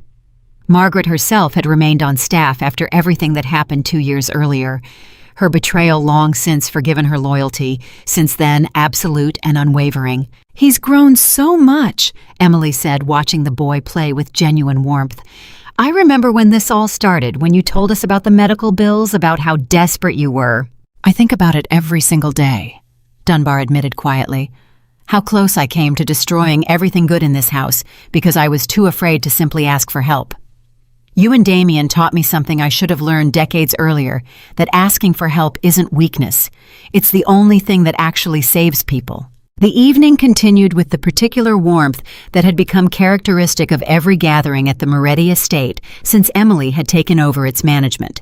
Genuine connection, replacing careful political maneuvering, real laughter, replacing forced pleasantries, children playing freely in rooms that had once been reserved exclusively for serious, dangerous business. It was during a quiet moment, after most guests had settled into comfortable conversation, and Sophia had been brought downstairs to be passed lovingly between various aunts and uncles who weren't related by blood, but had become family regardless, that Damian pulled Emily aside, leading her toward the same library window seat where so much of their story had unfolded. "I have something to show you," he said, producing a folder that immediately sent a flicker of old anxiety through Emily's chest. Memory of the last folder that had changed everything still vivid, despite the years that had passed. "Damian, please tell me this isn't another conspiracy." He laughed, the sound rich and genuine, in a way his laughter had rarely been before she'd entered his life. "No, nothing like that, I promise." He opened the folder, revealing not financial documents or old photographs, but architectural plans detailed and carefully drawn. "What is this?" "The Bianchi family," Damian said quietly. "I've spent the past year tracking down what happened to Frank Bianchi's daughter after the conspiracy destroyed her family. Her name is Catherine. She's nearly 40 now, living quietly in Ohio with a family of her own, completely unaware of who her father actually was or why he disappeared so suddenly when she was 16. Emily's breath caught. "You found her?" "I found her," Damian confirmed. "And I've spent months deciding how to handle this responsibly, carefully, without causing unnecessary trauma to a woman who's built a peaceful life completely separate from this world." He gestured toward the architectural plans. I want to build something, a proper memorial here on the estate, acknowledging what my father did to Frank Bianchi, and I want to establish a trust in Catherine's name, restoring some portion of what her family lost, though obviously money alone can never fully repay that debt. Tears gathered in Emily's eyes as she studied the plans, understanding the significance of what Damian was proposing. Have you contacted her yet? Not directly. I didn't want to disrupt her life without your guidance first. He took her hands gently. You're the reason I learned the value of approaching difficult truths with compassion rather than just cold, calculated justice. I wanted your thoughts before moving forward. Emily considered the question seriously, drawing on everything she'd learned over the past 2 years about navigating difficult truths, about the careful balance between justice and genuine healing. Write to her first, she said finally, gently, honestly giving her the choice of how much she wants to know and how involved she wants to be. Some truths deserve to be offered as gifts, not forced as obligations. That's exactly what I was thinking, Damian said, relief crossing his features. I just needed to hear you say it. 3 months later, Catherine Bianchi Morrison arrived at the Moretti estate for the first time, nervous and uncertain, accompanied by her husband and 2 teenage children, who knew only that this visit involved some complicated family history they were still learning to understand. Emily greeted her personally at the entrance, recognizing immediately the careful, guarded posture of someone who'd spent years protecting herself from painful truths she'd never fully understood. Thank you for coming, Emily said warmly. I know this must feel strange, overwhelming even. I still don't fully understand what happened. Catherine admitted, her eyes scanning the grand entrance with obvious unease.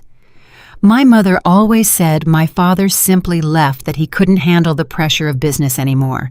I never understood why we lost everything so suddenly, why we had to move away and start completely over. There's a lot to explain, Damian said, joining them, his expression carrying genuine remorse, despite having no personal responsibility for crimes committed before his birth.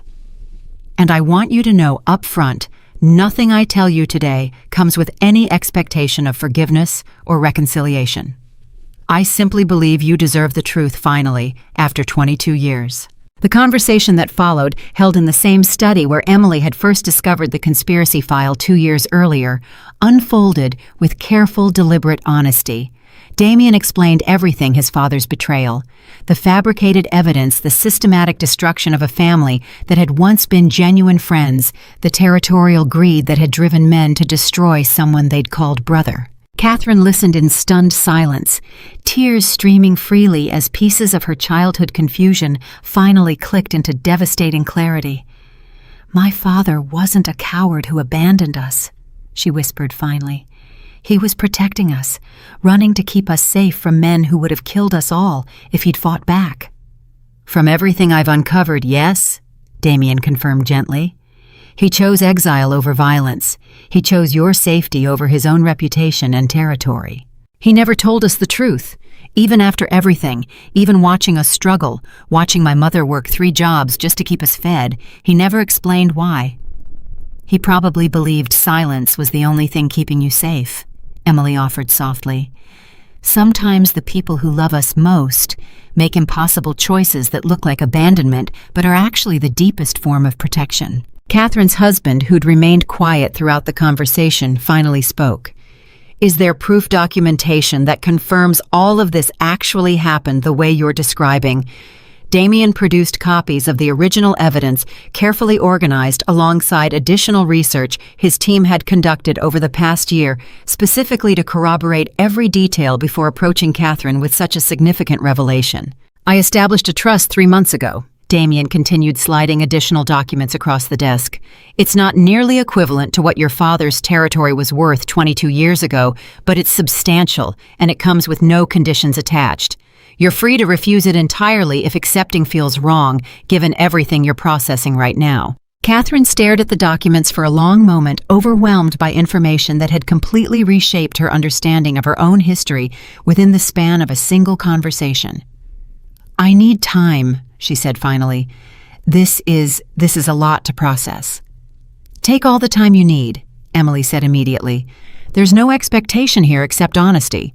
We're not asking you to forgive anyone or accept anything you're not ready for." Catherine and her family stayed at the estate for 3 days, slowly processing the revelation, asking careful questions, gradually allowing themselves to grieve a father whose memory they'd carried with confusion and unspoken resentment for over 2 decades. On the final evening, as Catherine prepared to leave, she found Emily alone in the garden.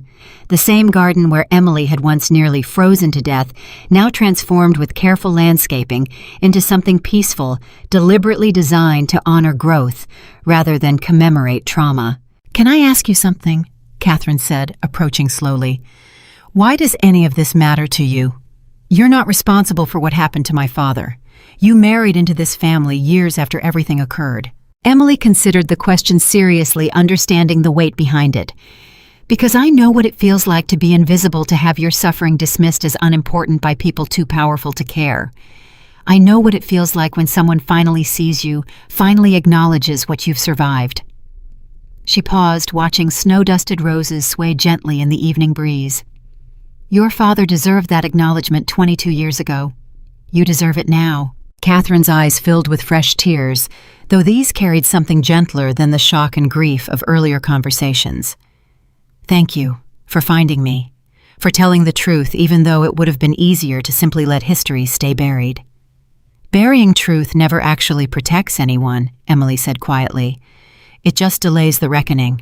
Catherine accepted the trust eventually, several weeks after returning home, using a portion of it to finally give her father, who died 8 years earlier, still believing his daughter would never understand why he'd sacrificed everything to protect her, a proper memorial service, one that finally honored the truth of who he'd actually been. She also began visiting the Moretti estate periodically, a tentative friendship developing between her family and Damian's, built not on obligation, but on the shared understanding of what it meant to finally have painful history acknowledged honestly. Back at the estate, life continued its steady, peaceful rhythm. Sophia grew from infant to toddler, her first steps taken in the same garden where her mother had once nearly died. Her first words spoken in a house finally rebuilt on foundations of honesty and genuine care, rather than fear and calculated control. 2 years after Sophia's birth, Emily found herself pregnant again, this time with twins, the news bringing fresh joy to a household that had already learned through hard experience never to take happiness for granted. "Twins," Damian repeated, still slightly stunned, sitting beside Emily in the same doctor's office where they'd first confirmed Sophia's existence. "We're going to have 3 children." "Terrified?" Emily asked, amused by his obvious shock. "Terrified doesn't begin to cover it." He laughed, though genuine happiness radiated through every word, but also incredibly grateful. 2 years ago, I genuinely believed I'd spend my entire life building an empire I'd eventually hand over to strangers, since I never expected to find someone I trusted enough to build a real family with. And now I can't imagine my life without any of this. Without you, without Sophia, without whatever chaos these twins are about to bring into our lives." He squeezed her hand gently. "You saved me, Emily, not just that night in the storm, every single day since." The twins arrived 7 months later, a boy and girl, Damian and Emily, named after Emily's parents, ensuring that even those who'd passed before this new chapter remained honored within the family they'd created. As the household grew louder, busier, filled increasingly with the chaos and joy of 3 young children, Damian's transformation from feared Mafia boss into devoted father became increasingly apparent to everyone who'd known him before Emily's arrival. "I still remember the man who walked into that commission meeting 2 years ago," Greco told Damian during a visit to celebrate the twins' birth, watching Damian carefully balance one infant while Emily managed the other, Sophia tugging insistently at her father's sleeve, demanding attention. "I barely recognize you now." "Good. Different, I hope," Damian said, echoing words Emily had spoken years earlier. "The best different," Greco confirmed, smiling genuinely, despite his typically reserved demeanor. "Your father built an empire that controlled territory through fear. You've built something that controls hearts through genuine loyalty. I've watched enough families rise and fall in this business to recognize which foundation actually lasts." As the years continued passing, the foundation Emily had established grew into one of the most respected charitable organizations on the East Coast, eventually expanding nationally, helping thousands of families escape the kind of crushing debt and desperate circumstances that had once defined Emily's own life before that fateful Christmas Eve. Sophia, now 7 years old, had taken to accompanying her mother on foundation visits, watching Emily interact with struggling families with the same genuine compassion that had first captured Damian's attention all those years earlier. "Mom," Sophia asked one evening, watching Emily review case files at the kitchen table, "why do you work so hard helping people you don't even know?" Emily considered the question carefully, recognizing the importance of teaching her daughter the values that had shaped everything good in their family story. "Because once a long time ago, nobody helped me when I needed it most. I want to make sure other people don't have to feel that alone." "Did Daddy help you?" "Daddy saved my life," Emily said simply, smiling at the memory that no longer carried fear, only gratitude. "And then he taught me that love means choosing every single day to keep saving each other." That winter, exactly 7 years after the blizzard that had changed everything, the entire family gathered for their traditional Christmas Eve celebration. Not the formal, fear-driven banquet Damian's father had once hosted, but something warmer, more genuine, filled with laughter and music, and the comfortable chaos of 3 young children opening presents while extended family and close friends filled the same ballroom that had witnessed both tragedy and transformation. As snow fell gently outside the windows, Damian found Emily watching their children play. The same quiet contentment she'd carried for years now settled permanently into her expression. "7 years," he said softly, wrapping his arms around her from behind, just as he had that first morning in Sophia's nursery. "7 years since that storm nearly took everything from us." "And gave us everything instead," Emily replied, leaning back into his embrace. "Do you ever wonder what would have happened if Vanessa hadn't accused you that night, if we'd never discovered any of this?" Emily considered the question, watching Sophia laugh delightedly as she helped her younger siblings build something elaborate out of building blocks, watching her grandfather, still healthy, still vibrant, still finding joy in every single day he spent surrounded by the family he'd helped build, share stories with Marco's children about adventures from decades earlier. "I think," Emily said finally, "that some storms exist precisely to clear away everything false, everything built on fear and lies, so that something true and lasting can finally grow in its place."